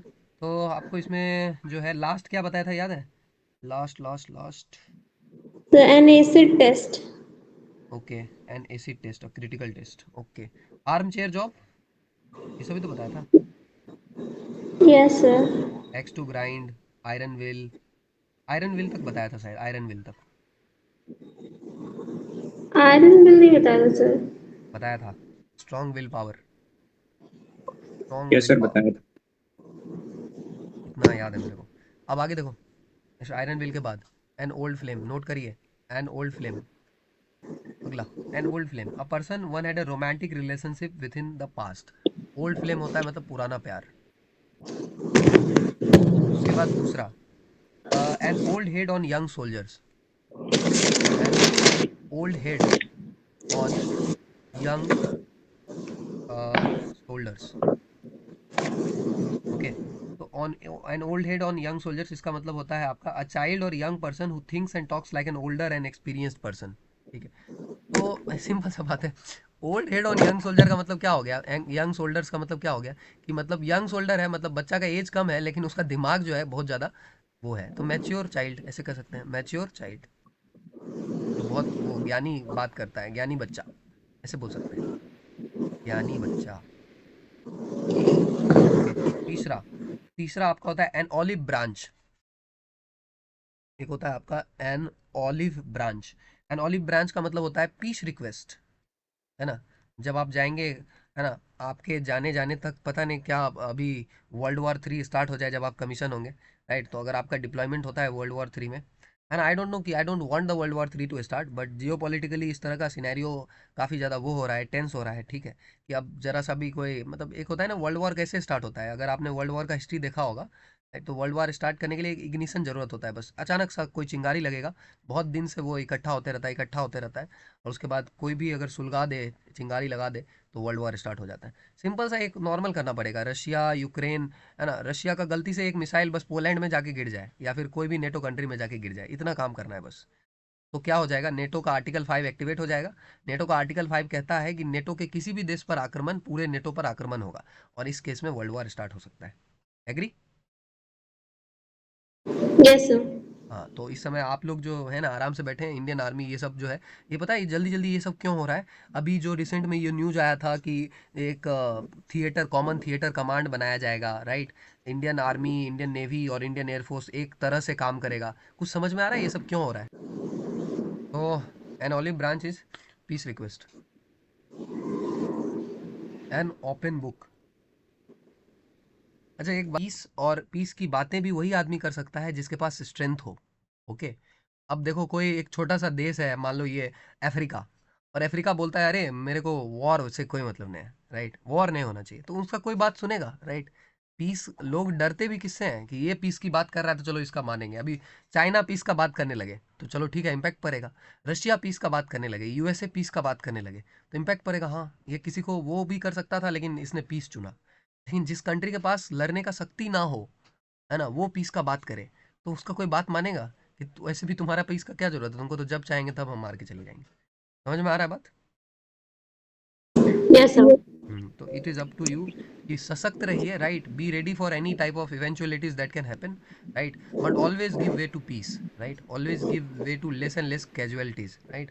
On misplace जोश will take you nowhere, है ना? आपका जो मिसप्लेस जोश है, राइट, कि वॉर आएगा तो ये कर देंगे वो कर देंगे, है ना, to just make your name के prove that how how brave you are, that is not the way.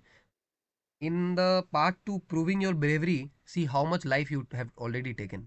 So a leader always thinks of all other lives that are there, so always prioritize life and then plan your action. Misplaced joes will take you nowhere. So now let us start. An open book, an open book is to have no secret, to have no secret. Fifth, apple of discord, apple of discord. Okay, matter of dispute, apple of discord is nothing but a matter of dispute. Then apple of one's eye, apple of one's eye, this is very lovable, मेरी आंखों का तारा। Okay, उसके बाद apple pie order, ये Apple खत्म ही नहीं हो रहा है, apple pie order, apple pie order in good condition. Apple pie बहुत ही गुड कंडीशन में होता है, इसीलिए एप्पल पाई ऑर्डर आपका हो गया। इसके अलावा अब बताओ कितने नंबर पे थे?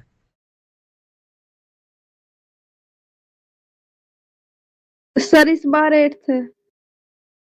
8 है ना, ठीक है चलो very good. आर्ग्यूडाइज,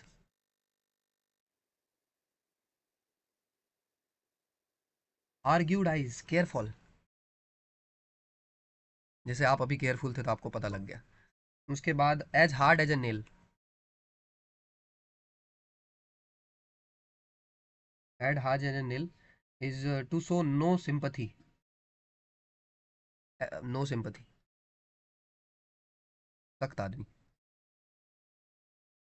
eight loggerheads, loggerheads in dispute.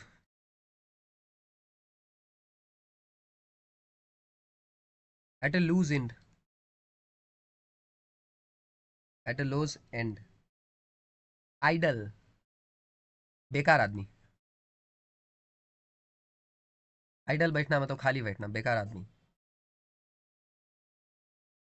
Eight a loose, ये लूज और ये लूज में फ़र्क है, और ये लूज और ये लूज, ठीक है, इसी दोनों को होमोनिम्स भी बोलते हैं। साउंड सिमिलर करता है लेकिन मतलब अलग अलग होता है। At a lose, to be unable to decide, at a lose, लेकिन you should be able to decide and that also quickly. At a pinch, in a trouble.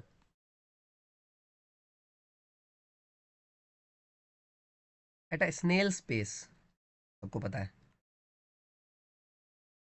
Very very slowly, ये हो गया एट अ स्नेल स्पेस। कितना number पे हैं अब बताओ? Sir इस बार 15। 15 है ना, 14 हो गया, 15, इस बार 15। Okay, at a snail pace हो गया। Eight arms length,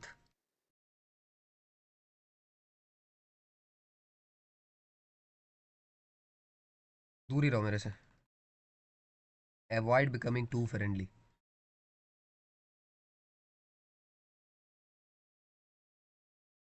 eight close quarters, close quarter combat एक टेक्निक है, close quarter combat special forces को ट्रेन करने वाला टेक्निक है। Eight close quarters, close quarters तो ऐसे यहाँ पे मतलब होता है क्लोज एग्जामिनेशन, अच्छे तरीके से निरीक्षण करना, inspection. At daggers drone,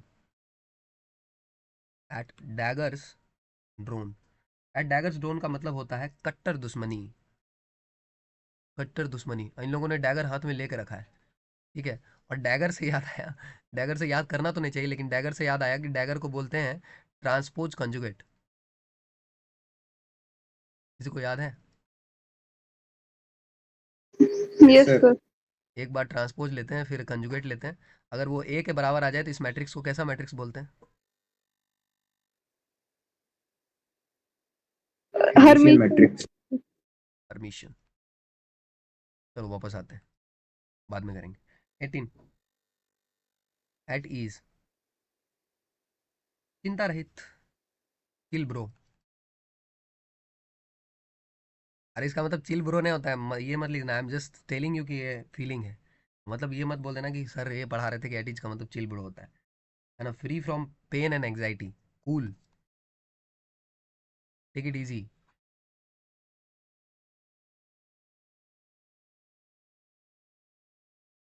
okay, at home, comfortable, तो घर पे आके आदमी क्या होता है? Comfortable, at home. At once, at once का मतलब होता है at the same time, at the same time, तुरंत, एकदम तुरंत, at the same time, promptly, promptly, instantly, उसी समय पर कर दो तुरंत। At one's beck and call, at one's beck and call, इसका मतलब होता है आपका under one's control, under one's control, at one's beck and call.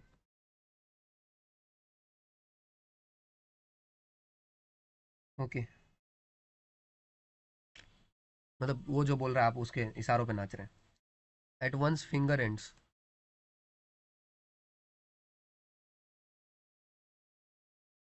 ये तो मुझे उंगलियों पे याद है, मतलब to have complete knowledge.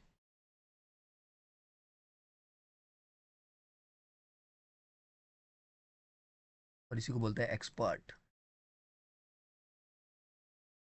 23, at one's fingers ends, at one's wits ends. Wits मतलब होता है कि भगवान भरोसे, है ना। पजल्ड, कंफ्यूज्ड, पजल्ड आदमी को बोलते हैं, कंफ्यूज्ड आदमी। विट्स एंड मतलब किस्मत पे छोड़ रहा है सब, है ना, हैरान है, भ्रमित है, पता नहीं क्या। एसएसबी में आपको कभी भी एट वंस विट्स इन नहीं होना चाहिए, पजल्ड कंफ्यूज नहीं होना चाहिए। सोचो, परप्लेक्स्ड इसी को बोलते हैं, परप्लेक्स्ड। समझ में नहीं आ रहा है उसको कि क्या चल रहा है, क्या करे अब यहाँ पे, है ना, कहाँ रखे फट्टा, कहाँ रखे बिल्ली, है ना। तो वो बस यही बोल रहा है कि I agree with chess number 7। At sixes and sevens, at sixes and sevens, in disorder, sixes and sevens in disorder. At stake, दाव पे लगा है, रिस्क पे है, एट रिस्क, बहुत कुछ दाव पे लगा है। 26, एट द 11th आवर। हाँ, ये काफी लोग करते हैं, एट द 11th आवर। क्या मतलब होगा बताओ एट द 11th आवर का?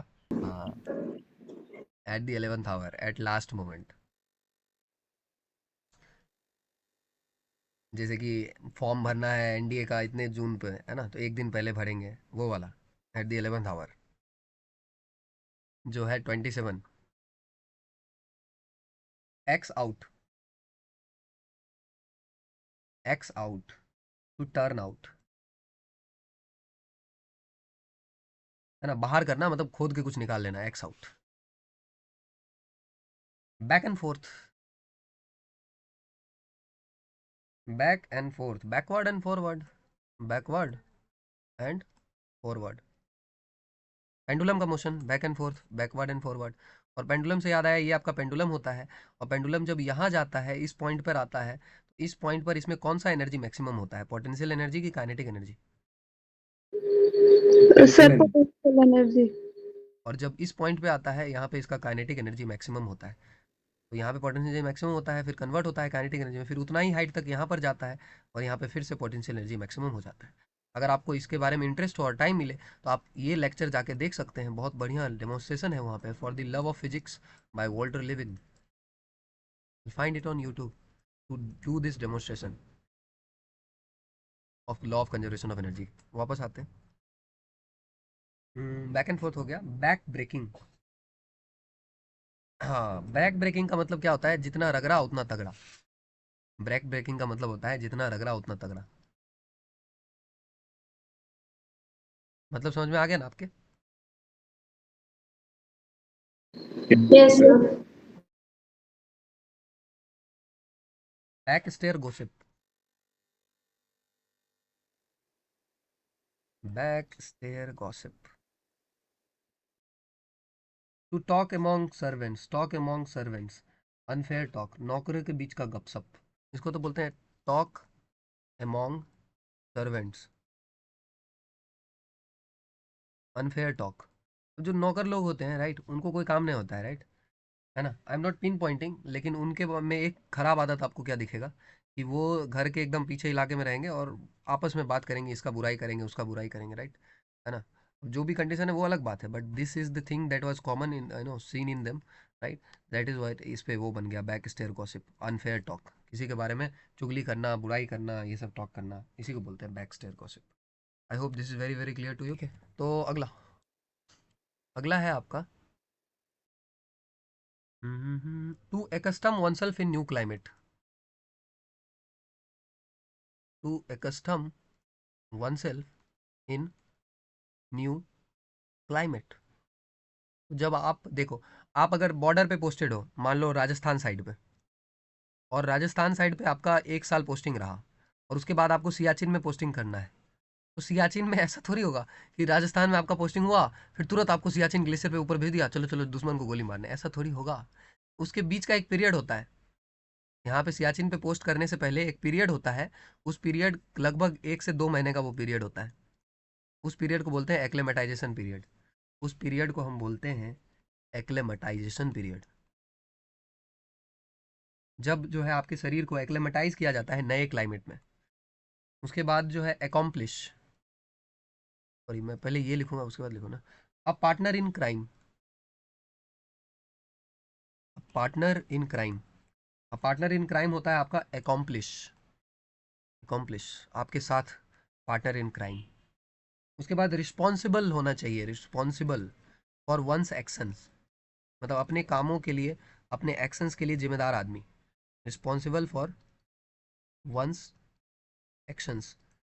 इस तरह के आदमी को हम बोलते हैं अकाउंटेबल बंदा है, अकाउंटेबल, अकाउंटेबिलिटी लेता है कि अच्छा मेरे से गलती हो गई, this is my problem, I will be correcting it.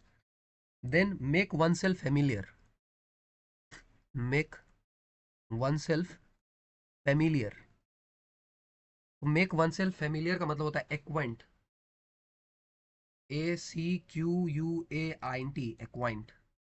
उसके बाद फिफ्थ ये होता है एक्ट ऑफ फ्रीइंग, है ना, दोष मुक्त कर देना, फ्री कर देना, फ्री कर देना, है ना। तो इसका मतलब होता है एक्विटल, एक्विटल का मतलब होता है कि बाइज्जत बरी कर देना, फ्री कर देना, not guilty, you are not guilty. के बाद होता है someone versed in the interpretation of numerical data, numerical data जितना भी होता है ना, हिसाब उसाब वाला न्यूमेरिकल डेटा, है ना, उसमें एक्सपर्ट, न्यूमेरिकल डेटा में एक्सपर्ट, तो मुंशी जी होते हैं ये, मुंशी जी, मुंशी जी हम इसको बोलते हैं। और मुंशी जी को, है ना, पूरा हिसाब उसाब रखते हैं हमारा। इनको इनको इंग्लिश में हम बोलते हैं, शायद ही आपको पता होगा पहले से, एक्चुआरी बोलते हैं इनको, एक्चुअरी बोलते हैं मुंशी जी को, याद रखेंगे। उसके बाद जो है a substance that can stick और substance that can stick, substance that can stick, इसको क्या बोलते हैं? इसको बोलते हैं फेविकॉल, इसको बोलते हैं फेविकॉल, मतलब एडेसिव। एक आपका होता है एडेसिव, एक होता है कोहेसिव, उसमें फर्क है। Period between the beginning of puberty and adulthood, okay. तो आपका the beginning of puberty and adulthood, okay. एक आपका वर्ड होता है एडोलेशंस,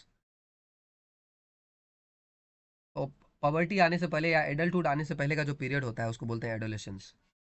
उसके बाद होता है आपका to falsify a thing by admixture, मिलावट करना, मिलावट करना, मिलावट करना को बोलते हैं एडल्ट्रेशन।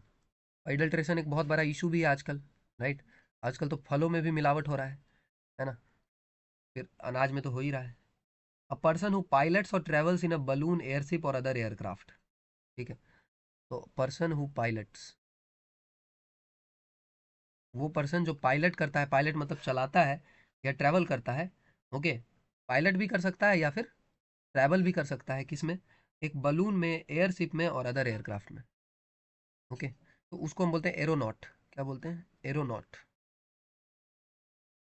ओके। ये हो गया पर्सन हु पायलट्स और ट्रेवल्स, तो उसको बोलते हैं एरोनॉट। तो ये याद रखना, एरोनॉट और एस्ट्रोनॉट में फ़र्क होगा फिर, ठीक है। एस्ट्रोनॉट आपका जो है स्पेस में जाएगा, एरोनॉट आपका यहीं कहीं उड़ेगा, तो एरोनॉट हो जाएगा, okay. I hope that is very very clear to you now, now now now. Good words, उसके बाद ये 10 और 10 खत्म खत्म। सर एक मिनट स्लाइड पीछे कर दी, स्क्रीनशॉट लेना है।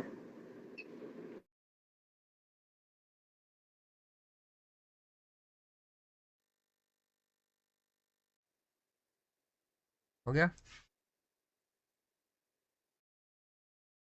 डन ना? अरे यस और no? Yes. Yes sir, yes sir. अब आगे रूट वर्ड्स, तो रूट वर्ड्स मैं आपको बता रहा था, रूट वर्ड्स बहुत अच्छा रूट वर्ड्स सब फिर आगे करेंगे, एक मिनट रुक जाओ। रूट वर्ड्स मैं आपको बता देता हूँ।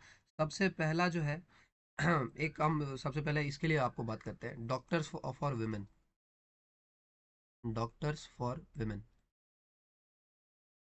तो इनके लिए जो रूट है, जो वर्ड है एक्चुअली है गाइने, यही रूट है। ओके, R1 लिख देता हूँ, रूट नंबर 1 गाइने। तो गाइने का मतलब होता है विमेन, गाइने का मतलब होता है विमेन।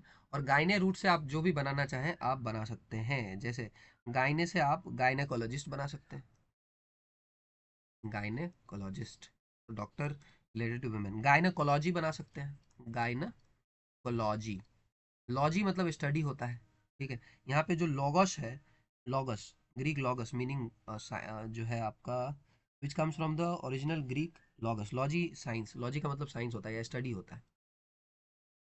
जो ये जो लॉजी है, जैसे बायोलॉजी, राइट, ऐसे होता है ना, बायोलॉजी, जूलॉजी, राइट, तो लॉजी का मतलब बेसिकली स्टडी होता है। गायनाकोलॉजी, तो वो हो गया आपका तो ये हो गया, is the science of women, in actual use the medical science of women, ये हो गया। बाकी इसके अलावा आपका एक दूसरा होता है ऑब्स्ट्रेशियन, एक वर्ड होता है आपका R2, रूट नंबर 2। यहाँ पे आपका एक वर्ड होता है, इसको हम बोलते हैं ऑब्स्ट्रेशियन।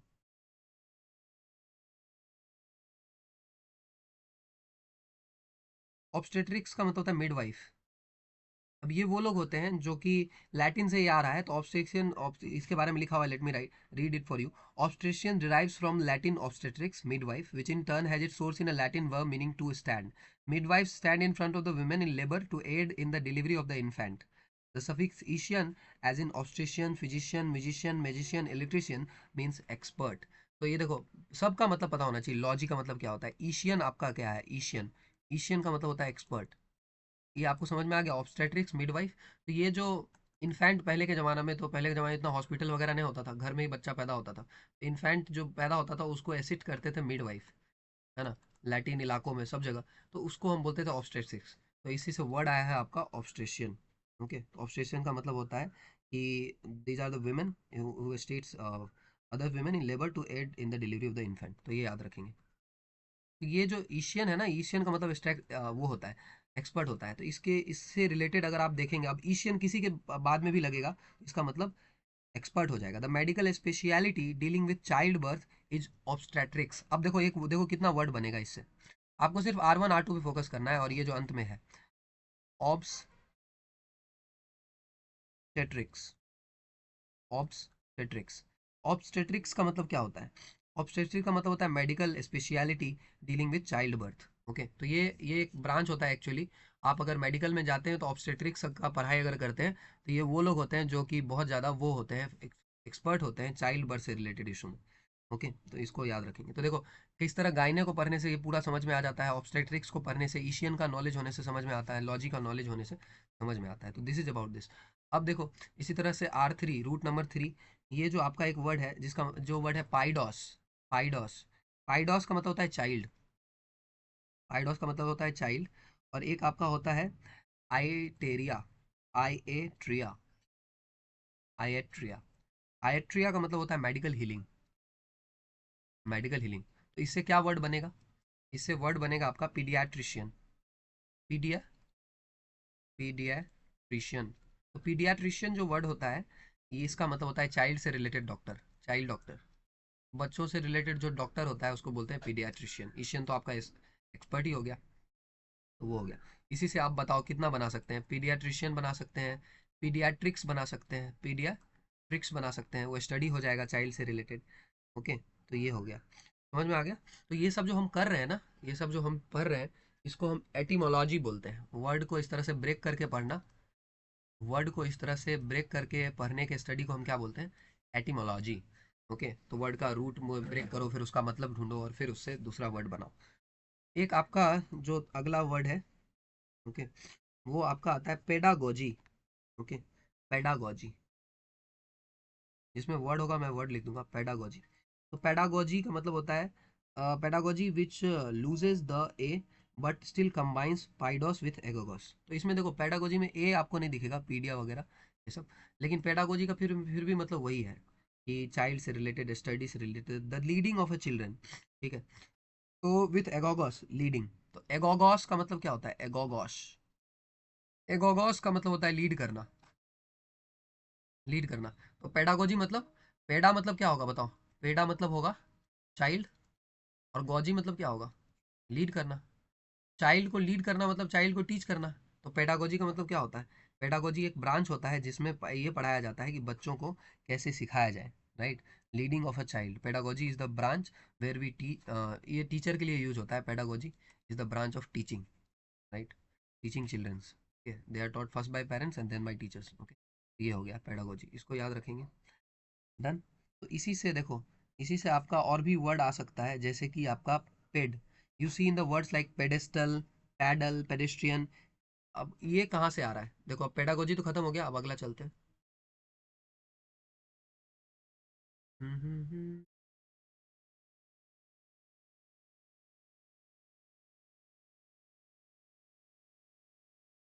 बताओ कितना वर्ड पे थे, कौन से वर्ड पे हैं अभी? तो 4 हो गए। R5। तो एक वर्ड है आपका, जैसे ये सब वर्ड है आपका, पेड, पेडेस्टल, पैडल, इसमें अलग है, पेडेस्टल पैडल में अलग है। इसमें रूट क्या है? इसमें रूट है आपका पेडिस, रूट है आपका, is from the Latin pedis. तो पेडिस का मतलब होता है फूट, पेडिस का मतलब फूट होता है। बस खत्म। पेडेस्टल मतलब जहाँ लोग पैदल चलें। पैडल आपको समझ में आता है, पैडल साइकिल में पैडल होता है, ठीक है, इस तरह से। ओके, पेडेस्ट्रियन किसको बोलेंगे? पेडेस्ट्रियन मतलब जो पैदल आदमी चले उसको बोलेंगे फुट से। तो सब उसी से रिलेटेड है, ठीक है। उसके बाद जो है, इसी से आपका एक वर्ड मिलेगा पेडागॉग, पेडागॉग। तो पेडागॉग का मतलब होता है आपका someone who is versed in pedagogy. तो पेडागॉग उसी को बोलेंगे, someone who is versed in pedagogy, pedagogy का एक्सपर्ट। तो ये पढ़ाने आता हो कि सिखाते कैसे हैं। पेडागोजी मतलब वो उसका एक्सपर्ट होगा। जैसे वो आपने लर्निंग विद हिमांशी मैम करके कोई चैनल देखा है कभी? बताओ।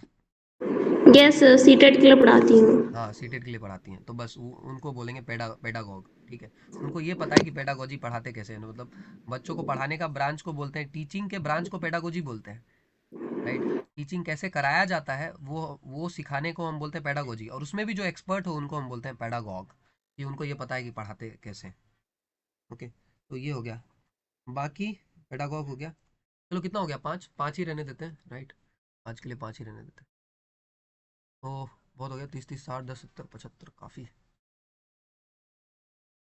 ओके, अब मैं आपको बोल रहा था कि ये दिखा दूंगा, राइट।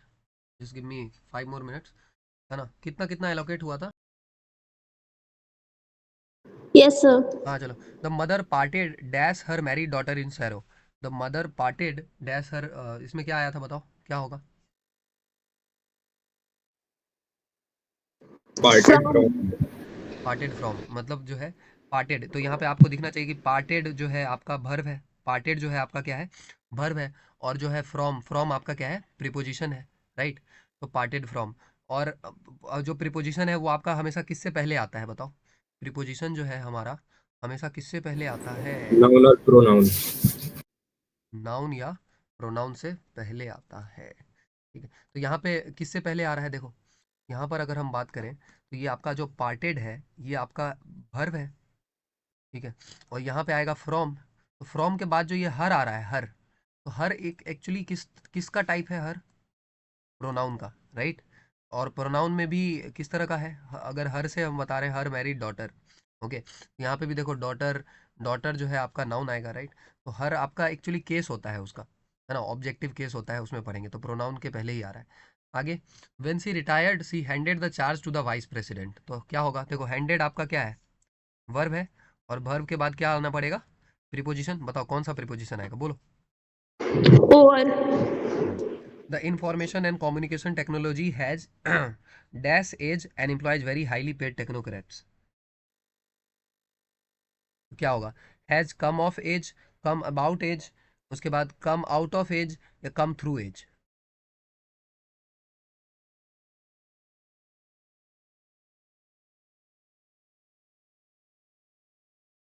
कल बताया था। चलो कम ऑफ होगा, इसमें क्या होगा, टेक्नोलॉजी हैज कम ऑफ, ठीक है। कम अबाउट, यहाँ पे फिट करके बात है, ठीक है। Technology has come out of age, ठीक है। तो आउट ऑफ एज जो है वो अलग हो जाएगा, ठीक है। मतलब टेक्नोलॉजी का युग आ गया है, देखो पढ़ो, information communication technology has dash age and employs very highly paid technocrats, okay. तो मतलब टेक्नोक्रेट्स मतलब क्या होता है, टेक्नोक्रेट्स मतलब क्या होता है, टेक्नोक्रेट्स मतलब वो लोग जो जो टेक्नोलॉजी के फील्ड में अच्छा कर रहे हैं या टेक्नोलॉजी के फील्ड में एक्सपर्ट है, राइट। तो उनको बहुत ज़्यादा सैलरी मिल रहा है आजकल, और एम्प्लॉय भी बहुत ज़्यादा लोग हो रहे हैं। तो इसका मतलब क्या कि आईटी का युग आ गया है, आईटी का जो एज आ गया है, राइट। तो एज आ गया है तो कम आउट ऑफ तो होगा नहीं, कम थ्रू तो होगा नहीं, राइट। कम अबाउट अलग अलग सेंस में होता है, कम अबाउट, अबाउट तो आपको अलग, तो कम ऑफ, ठीक है। कम ऑफ यहाँ पे ज़्यादा सुटेबल है, कभी कभी सेंस बनाएगा, कभी कभी नहीं बनाएगा, राइट। तो उसको आपको याद करना पड़ेगा, आपको रीडिंग, वो रीडिंग हैबिट में आ जाएगा कि ये कहीं पे पढ़ा है, राइट। ये मेमोरी से चलता है ये सब, ठीक है। रीडिंग मेमोरी से चलता है कि इसके बाद में जो है कुछ ग्रामर में कुछ चीज़ें रूल से चलता है, राइट, कि रूल्स आपको पता है। कुछ चीज़ें आपके रीडिंग हैबिट से चलता है कि आपको ये पता है कि नहीं, इसके बाद तो यही होता है, ठीक है। समझ में आ गया कम ऑफ? Yes, sir. हाँ ठीक है। और जिसको क्लैरिटी चाहिए ना, और जिसको क्लैरिटी, तो मेरे पास तो उतना टाइम नहीं है, आप जाके जेमिनी एआई पे सर्च करना, है ना, और उसके बाद और क्लैरिटी लेना, और डीप में पता चल जाएगा, राइट। पूरा ग्रामेरियन बन जाएंगे आप, okay. Student of Saint Xavier's, और फिर कल आके बताना तो और हेल्प हो जाएगा सब लोगों का। Student of Saint Xavier's dash all the prizes, क्या होगा बोलो? So bore with. नहीं, अरे सेंट जेवियर्स के स्कूल ने सब प्राइज, बोर विथ क्या होगा, बोर, बोर अवे होगा ना, हाँ, बोर अवे होगा। bore bore with, away. Bore away मतलब लेके चले गए, है ना। ऑल द प्राइजेस तो बोर अवे, ठीक है, इस तरह से, ठीक है। तो यहाँ पे आपको ये दिख रहा है ना, अरे इसमें तुमको फ्रेजल वर्ब का मीनिंग दिख रहा है कि नहीं दिख रहा है, ये ढूंढो। आपको पहले वर्ब दिखना चाहिए और फिर क्या दिखना चाहिए, प्रीपोजिशन दिख रहा है। ये वर्ब दिख रहा है और ये प्रीपोजिशन दिख रहा है, खत्म। और कैसे प्रीपोजिशन देखो, और प्रीपोजिशन आपका हमेशा किससे पहले आता है, नाउन से पहले। तो ये आपका जो है प्राइजेज, ये क्या है, नाउन है।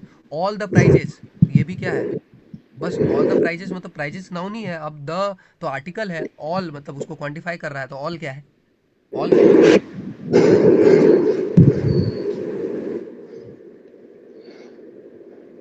जो नाउन को मॉडिफाई करे उसको क्या बोलते हैं बताओ? The pronoun. अरे नहीं, अरे क्या बोलते हैं, adverb, adverb. Sir, adjective. पहले मैं नाउन, अभी कल संडे वाले क्लास में आना, ठीक है। उसमें पहले मैं नाउन प्रोनाउन फिर से एक बार बता दूंगा। नाउन प्रोनाउन कम से कम पता होना चाहिए कि क्या होता है, ठीक है। ही सी इट ये, और या फिर आप जेमिनी एआई से सर्च करके आइए, ठीक है। नॉर्मल आपको पता होना चाहिए। आपको 10 मिनट लगेगा ये जानने में, 10 मिनट का जेमिनी एआई का सर्च आपको 1 साल का ग्रामर सिखा देगा, और विथ एग्जाम्पल सिखा देगा। उसको बोलिए give me some examples, I am not understanding this, I am not understanding that. तो प्लीज़ जाइए आज और 30 मिनट्स बिताइए जेमिनी एआई के साथ, and he will be teaching you all the grammar. Clear हो गया आपको? Yes, sir. ओके, फिर कल रिपोर्ट करना। कल जो तुम्हारा क्लास है ये वाला, कल तो पूरा रिवीजन है, कुछ भी नया नहीं पढ़ेंगे, याद रखना। कल आपका आरआरएस होता है, रिवीजन रगड़ा संडे, ठीक है। तो कुछ भी नया नहीं पढ़ेंगे, जो भी वीक में पढ़ा है उसी को रिवाइज करेंगे। तो पूरा रिवाइज करके अगर आपको टाइम मिले कभी तो आ जाना, है ना। और नहीं भी आओगे तो कम से कम कंटेंट रखना, है ना, हमारे साथ मिलकर रिवाइज रिलेट उसी में करेंगे। तो ध्रुव का तो बैच का टाइमिंग सेम रहेगा, लेकिन जो आपका बाइसेंस बैच का टाइमिंग है वो बदल जाएगा, याद रखना। कल के लिए, संडे के लिए बाइसेंस बैच का टाइमिंग बदल जाएगा, वो फिर से उसी टाइम में रहेगा, 4 से 6 में, ठीक है। क्योंकि संडे को 10 बजे से 1 बजे तक जो है मेरा दूसरा सेशन रहता है एसएसबी से रिलेटेड, तो ये चेंज याद रखना। On my on my return from a long holiday I had to, क्या होगा, catch up with a lot of work. The teacher gives many example. अब आपको समझ में आ गया है, इसलिए मैं आपको बार बार नहीं बताऊंगा कि यहाँ पे प्रीपोजिशन क्या है, नाउन कैसे पता लगाते हैं, प्रीपोजिशन नाउन या प्रोनाउन से पहले आता है। तो यहाँ पे I had to catch up, तो कैच आपका क्या है, कैच आपका है वर्ब, और अप आपका है प्रीपोजिशन, ठीक है। और अप उसके बाद यहाँ पे लिखा है with a lot of work, ठीक है। तो with a lot of work, तो अ लॉट ऑफ वर्क, ठीक है। तो वर्क आपका नाउन है, लॉट, लॉट ऑफ वर्क, तो लॉट ऑफ। तो देखो यहाँ पे वर्क है, वर्क से पहले भी जो ये ऑफ आया है, तो वर्क आपका नाउन है, तो उससे पहले जो ऑफ आया है वो भी क्या है, वो भी आपका है प्रीपोजिशन, ठीक है। अ लॉट, क्या है आपका, क्या है, है आपका आर्टिकल। Article. ये जो लॉट है, लॉट क्या है आपका, अरे अब तो बता दो।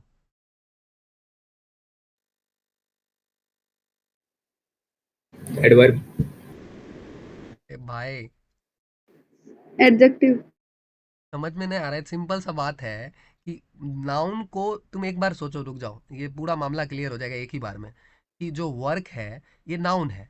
तो अगर हम वर्क के बारे में कुछ बताएं कि अरे कम काम किया कि ज़्यादा काम किया, तो हम नाउन को की विशेषता ही तो बतला रहे हैं, नाउन को मॉडिफाई ही तो कर रहे हैं, है ना। तो उसको जब मॉडिफाई कर रहे हैं तो नाउन को जो मॉडिफाई करता है उसको क्या बोलते हैं बताओ?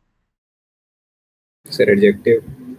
एडवर्ब क्लियर कर लो, एडवर्ब में एक कोई डाउट है ही नहीं। एडवर्ब किसका विशेषता बताता है? एडवर्ब किसको मॉडिफाई करता है? एडवर्ब मॉडिफाई करता है अपना किसको? Adverb modifies your adjective, any verb और एनी एडवर्ब, तीन चीज़ों को करता है। किसी भी वर्ब को मॉडिफाई करेगा, राइट, किसी दूसरे एडजेक्टिव को करेगा और किसी एडवर्ब को करेगा। ओके, तो उसको हम एडवर्ब बोलते हैं। जैसे सर मुझे हाँ सर मुझे लगा कि वो जो वर्क है वो वर्ब है।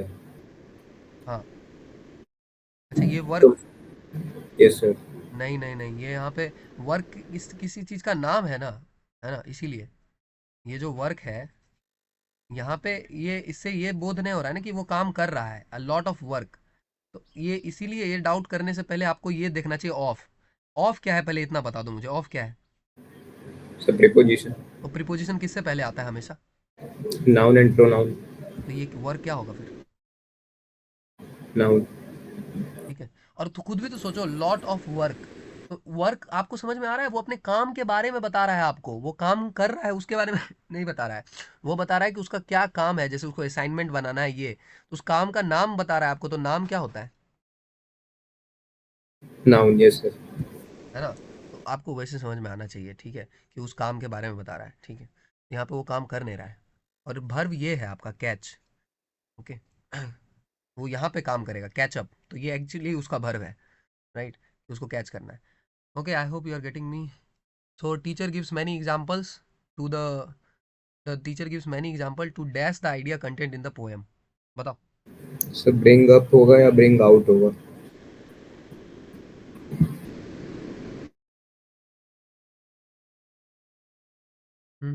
The teacher gives many examples to bring out the idea content in the poem. तो ब्रिंग के साथ हमेशा आउट आएगा, ठीक है, याद रखना।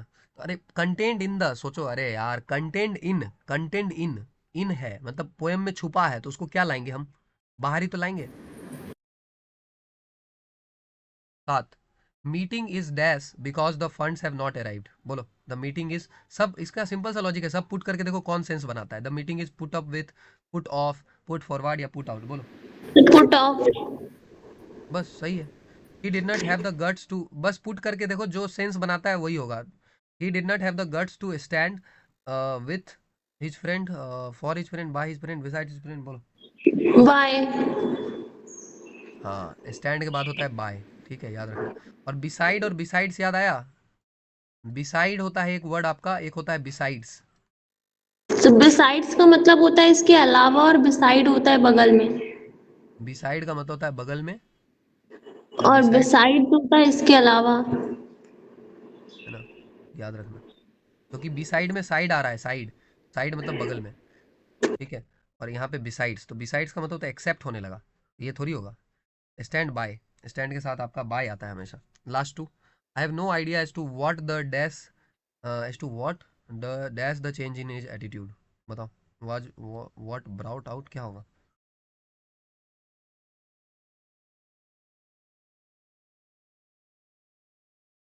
So brought up. Brought up तो होता है कि he was brought up in a very good family. Sir brought about. हाँ, ब्रॉट अबाउट होगा, ठीक है।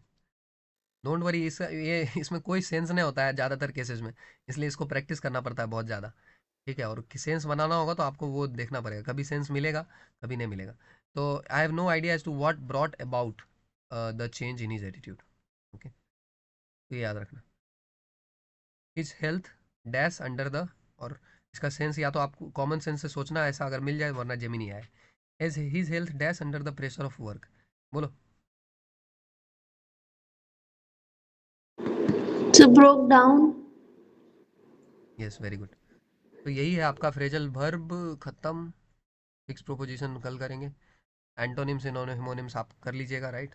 कल और ट्राई करेंगे कि और ज़्यादा ज़्यादा अच्छा हो जाए, है ना, ज़्यादा टाइम पे कवर। एक्शन होता है एब्स्ट्रैक्ट नाउन में आपका, होता है क्वालिटी, स्टेट और एक्शन। तो नाउन वगैरह के बारे में आपको जितना पढ़ाया था वो आप देख लीजिएगा, क्वालिटी स्टेट एक्शन और कैसे कैसे बनाते हैं वो बताया था। उसके बाद मटेरियल नाउन में दो टाइप था, एक था आपका काउंटेबल और एक था आपका अनकाउंटेबल, ये दोनों था।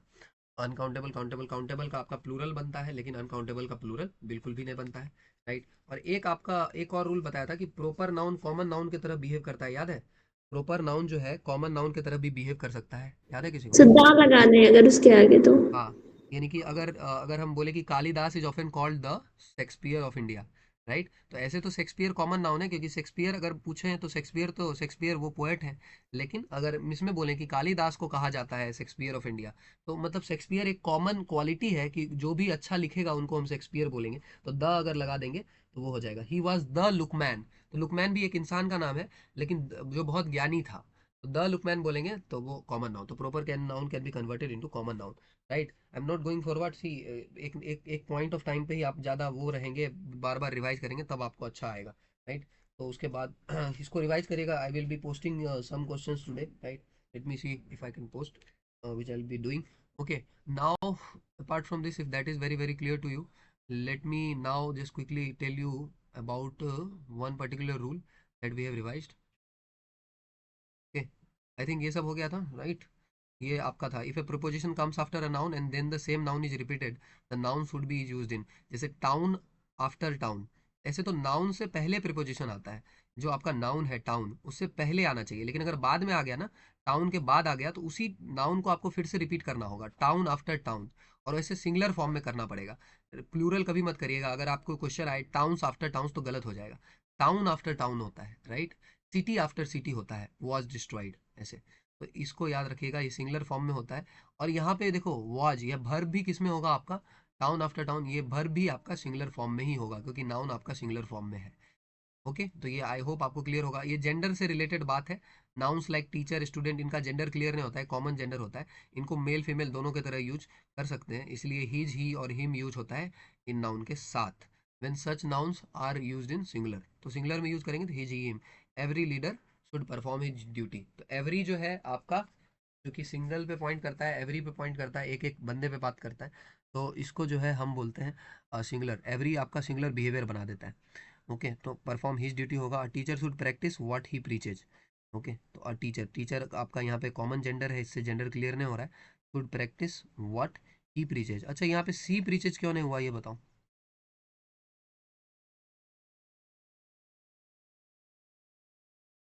सर एक कॉमन बात की गई है टीचर के लिए, मतलब। लेकिन टीचर तो वो फीमेल भी हो सकता है ना। ठीक है, सर्च करके आना, कल बताना। अब आगे चलते हैं, last some minutes whereby I'll be discussing certain things. Okay, 7 minutes ना। ओके, सो आपको ये सब आपको पढ़ा दिया था, अब एकदम ध्यान से सुनना जो जो आपको बता रहा हूँ, right. Those things are very very important that I am discussing today, right. तो इसमें सबसे पहले जो है हम स्टार्ट करेंगे लास्ट से शुरू पढ़ना, राइट। सबसे पहले आज मैं आपको जो टॉपिक पढ़ाऊंगा वो है आपका, एक ही टॉपिक पढ़ेंगे लेकिन बहुत अच्छा टॉपिक है, उसके बारे में हम पढ़ेंगे। वो है आपका conservation of momentum.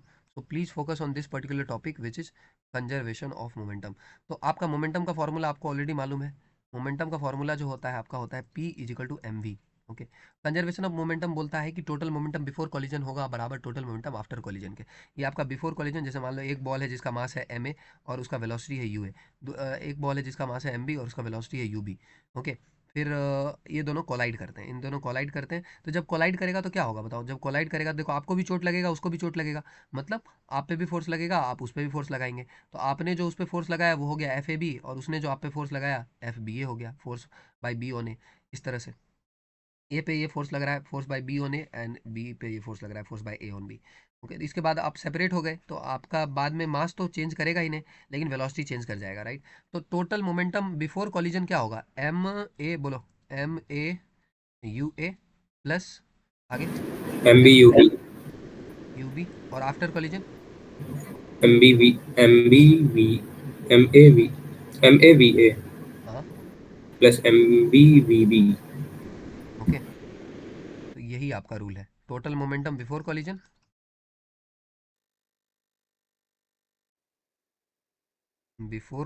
Is equal to total momentum after collision.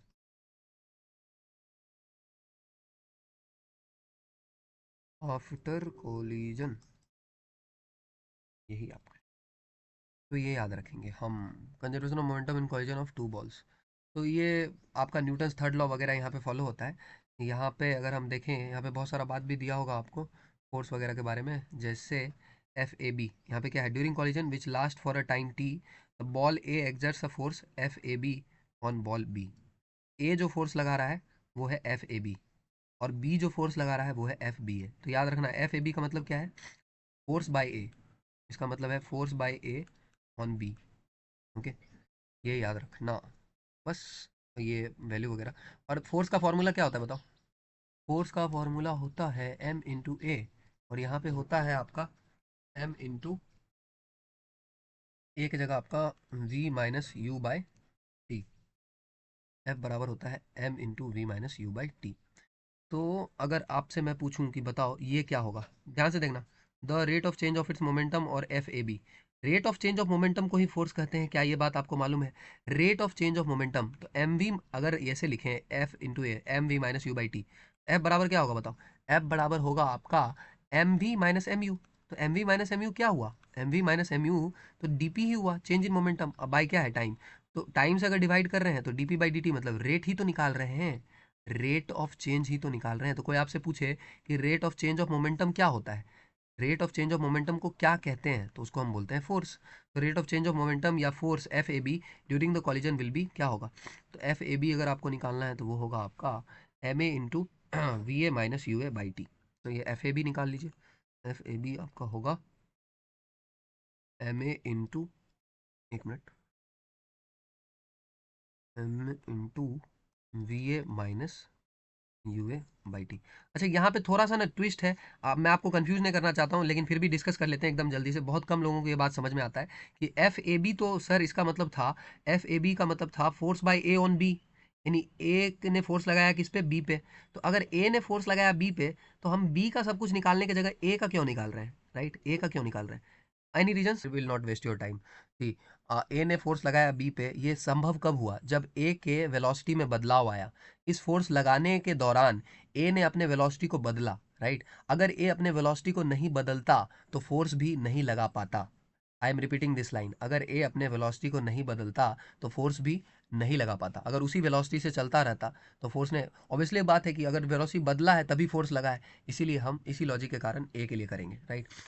Okay, अगर आपको समझ में आता है तो याद रखिए, वरना जैसे बोला है वैसे याद रखिए। बाकी एफ बी ए के लिए, अगर एफ बी ए करेंगे तो इसमें हम बी के लिए निकालेंगे, है ना। लेकिन ये फोर्स लग रहा है ए पर, एफ बी ए का मतलब देखो क्या था, ऊपर देखो, ऊपर कहाँ गया, एफ बी ए क्या है, and the ball B exerts a force F B on ball A. तो ये बहुत बारीक बात है, बहुत ही डीप बात है, और मेरे पास इसका एक्सप्लेनेशन आपके लिए बस यही है, जो सिंपल सा एक्सप्लेनेशन आपको दे रहा हूँ कि फोर्स अगर लगा है किसी भी ऑब्जेक्ट पे, अगर ए ने बी पे फोर्स लगाया है तो क्यों लगा पाया है, क्योंकि ए का जो है चेंज हुआ है, क्या, ए का चेंज हुआ है वेलोसिटी। तो ए का अगर वेलोसिटी चेंज होगा, क्योंकि ए में था मास, क्योंकि ए में और क्या था, मास था, तो अपने मास के कारण और अपने चेंज ऑफ वेलोसिटी के कारण ही ऐसा हुआ कि ए बी पे फोर्स लगा पाएगा, इसीलिए हम एफ ए बी निकालेंगे। और एफ बी ए निकालेंगे तो होगा एम बी, ए में मास नहीं रहता तो फोर्स भी नहीं लगता, वेलोसिटी चेंज नहीं करता तो तब भी फोर्स नहीं लगता, तब भी जीरो हो जाता। ओके, अब आपको ये पता है न्यूटन्स का थर्ड लॉ पता है ना, एफ ए बी बराबर क्या होता है?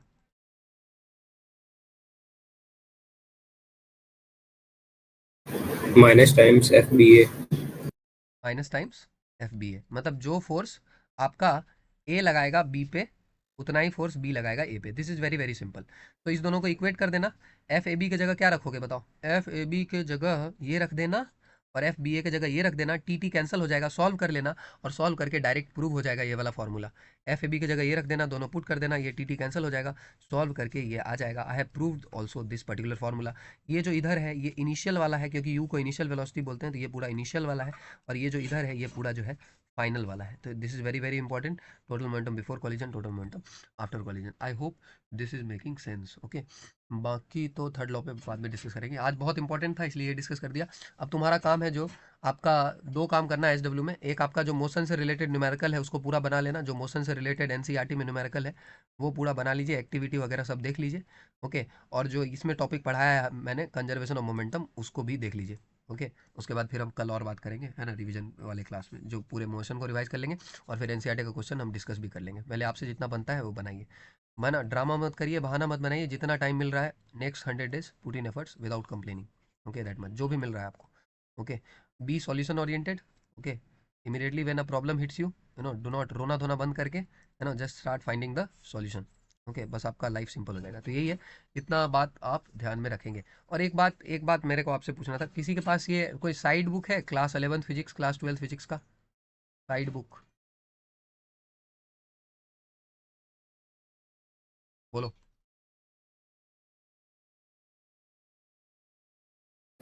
सर एफएल अरोरा होगी। दोनों है, 11th और 12th? नो सर, 12th बस का होगा। 12th है, 11th का कोई है साइड बुक?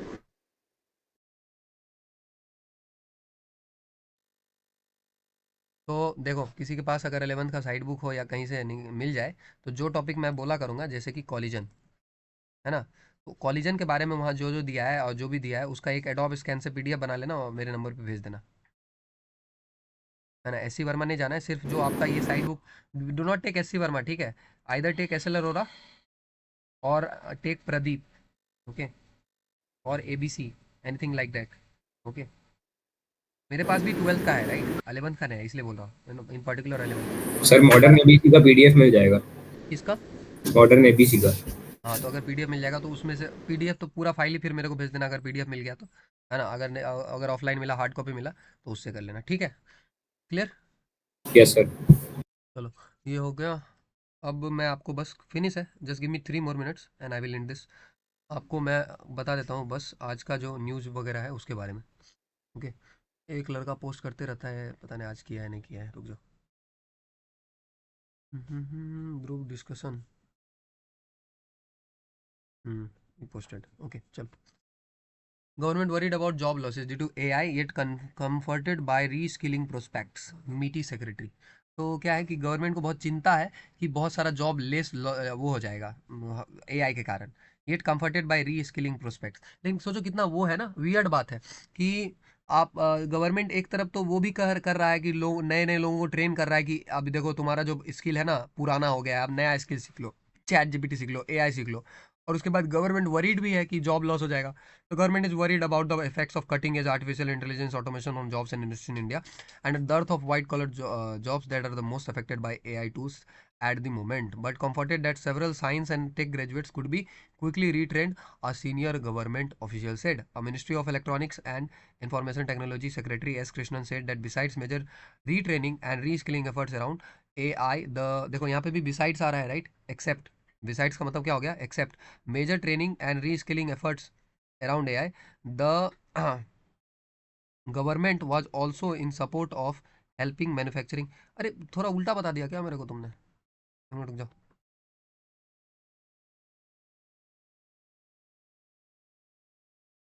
क्या बताया? beside is a preposition that means close to। अच्छा, beside is also a preposition addition to, सही बता। ठीक है ठीक है ठीक है, माय बैड। हाँ, तो इसको पढ़ना, ठीक है, इसमें क्या इशू है। उसके बाद Spain blocks arm ship from Chennai to Israel. Spain block किया है आर्म शिप, चेन्नई से इजराइल जा रहा था। Archaeologist find first evidence of rock art in form of footprints in Mangaluru city. Okay, तो आर्कियोलॉजिस्ट को मिला है पहला एविडेंस ऑफ रॉक आर्ट का evidence in form of footprints में मंगलुरु सिटी में। और मंगलुरु सिटी कहाँ है? मंगलुरु सिटी, अरे मंगलुरु तो आपका वहाँ है कर्नाटका में, राइट, लेकिन मैंगलोर कहाँ है? आपको पता है, आज पढ़ाया था, मैंगलोर कहाँ है? उत्तराखंड में। उत्तराखंड में। Najafgarh warmest in country sizzles at 47.4 degree Celsius. Najafgarh आपको मिलेगा कहाँ पे बताओ? नजफगढ़, नजफगढ़ मिलेगा दिल्ली में, दिल्ली में Najafgarh. Okay, IFC extends how much $500 million to HDFC bank for micro loans to women। अब ये सब पढ़ा करो क्योंकि ये सबसे आपको PPTT का आइडिया मिलेगा, राइट। ये सब न्यूज आर्टिकल है ना, कल के सेशन में आना, कल और क्लियर हो जाएगा कि ये क्या कैसे कैसे करना है, राइट, कैसे अपने नॉलेज को इंक्रीज करना है ना, किस किस तरह का कंटेंट पढ़ना है। बहुत सारे प्रोफेशंस के बारे में पढ़ो कि जैसे माइक्रोबायोलॉजिस्ट क्या करता है, राइट, कोई फाइटर पायलट है वो क्या करता है, राइट, या फिर ब्लॉक ऑफिसर क्या करता है, पुलिस ऑफिसर क्या करता है, DO क्या करता है ना। जितने प्रोफेशंस के बारे में आप पढ़ेंगे आपको पता चलेगा उनका काम क्या है, कैसे करते हैं, तब आपको जो है हाई लेवल स्टोरी लिखने में आइडिया में मदद आएगा, राइट, वरना आप बहुत नैरो सोचोगे। तो यही सब है, Zydus MSN partner to make market cancer drug. तो ये सब चलो पढ़ लेना इसमें, है ना। और ये ग्रुप जो है आपका, आप इसमें पोस्ट मिल जाता है, तो ये ज्वाइन कर लेना, ठीक है। I will post the link on the classroom. So yes, with that I will end this session and just wait.